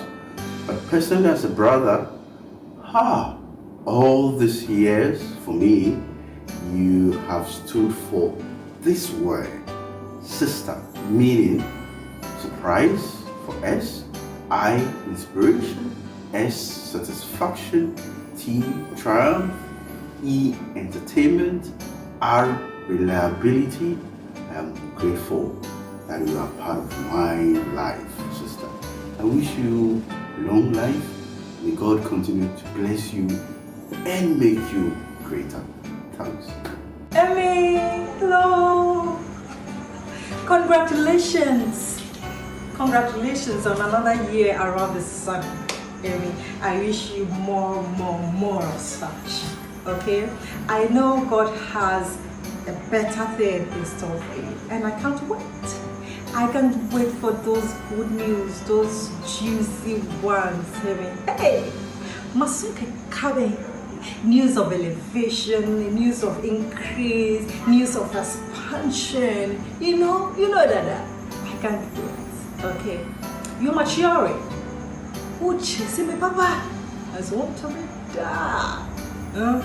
You just have to know that not everybody will understand you in life. Some people need to do some decoding to understand MFA. So don't be worried. Okay? Don't be disturbed when people do not understand you. Or not when some people do not understand you. Whilst everyone was enjoying that video and the messages, I went for my Adonko hand sanitizer because I am a future guy. I think tomorrow, so I can sanitize my hands. For what thing? Keep my hand sanitizer back, and then I can wait small, then I can taste the cake. Let me tell you That is a something. very This one- smart guy. This one, there's salt in it. This one, there's sugar. This one feels like they used omo. Who did this cake? So maybe it will sanitize your throat and your... So I like this one. Who is this one? Sir? It's from someone. Well, so I'll just James, pass. you passed the You see, yesterday I was waiting for they were someone on else set to with ask us to have a discussion on Adonko hand It's sanitizer. amazing the people you got on to wish me the happy birthday. Fantastic. These are unable people. They never will do it. Well, they did it for you. Wow. Oh wow. Now that my hands are dry, We're supposed to munch on it like. I'm busy. get into it. Thank There's you something so I've been much. waiting to do. This one they eat. They eat this one. Don't worry, it's a fruit. It's not a vegetable. It's better be edible. Hey, you know, MFI hates vegetables. Oh Lord, it's not Yeah. true. I eat cauliflower. I eat. So let me show you the olives. next one to eat. I eat. What's that? Chocolate or vegetable? Yeah, so apparently some people can Okay. actually make loops with their tongue. They put this in their mouth and then by the time they bring it out, they've made a Eunice, thank you so much. it's a skill. Thank you so much. All right. So yeah. thank you so much to everyone who's doing the watching. MFA's birthday. MFA, we love you so much. May God Yes, continue we to bless do. you and bless I you love you, more but I love the ages. cake more. I Well, swear. our time is done. We gotta go. So we're back here tomorrow, and we're promising you a better show every single day. We get better at this. All right. Oh, thank you so much. I love the cakes, especially Renee's glitters. I so appreciate you. You're so thoughtful. Keep talking, I really, keep really talking. appreciate You it. keep talking. Thank you to all those who sent me all these beautiful messages. I'm so grateful. Thank you You are very very, grateful. very much. Thank you so much. Yes. Oh, wow. Buy one, get one free. Now this one we got plenty. Oh, hi, Fafa. My sister, come. Come. Yeah. They're all single. Can you call? Fafa, fantastic. So can you call 807-982. Yeah, we'll discuss it. Send your you CV. so much. as well. We'll do an evaluation. Yeah. Wow. Yeah. But it's not for you. It's not for you.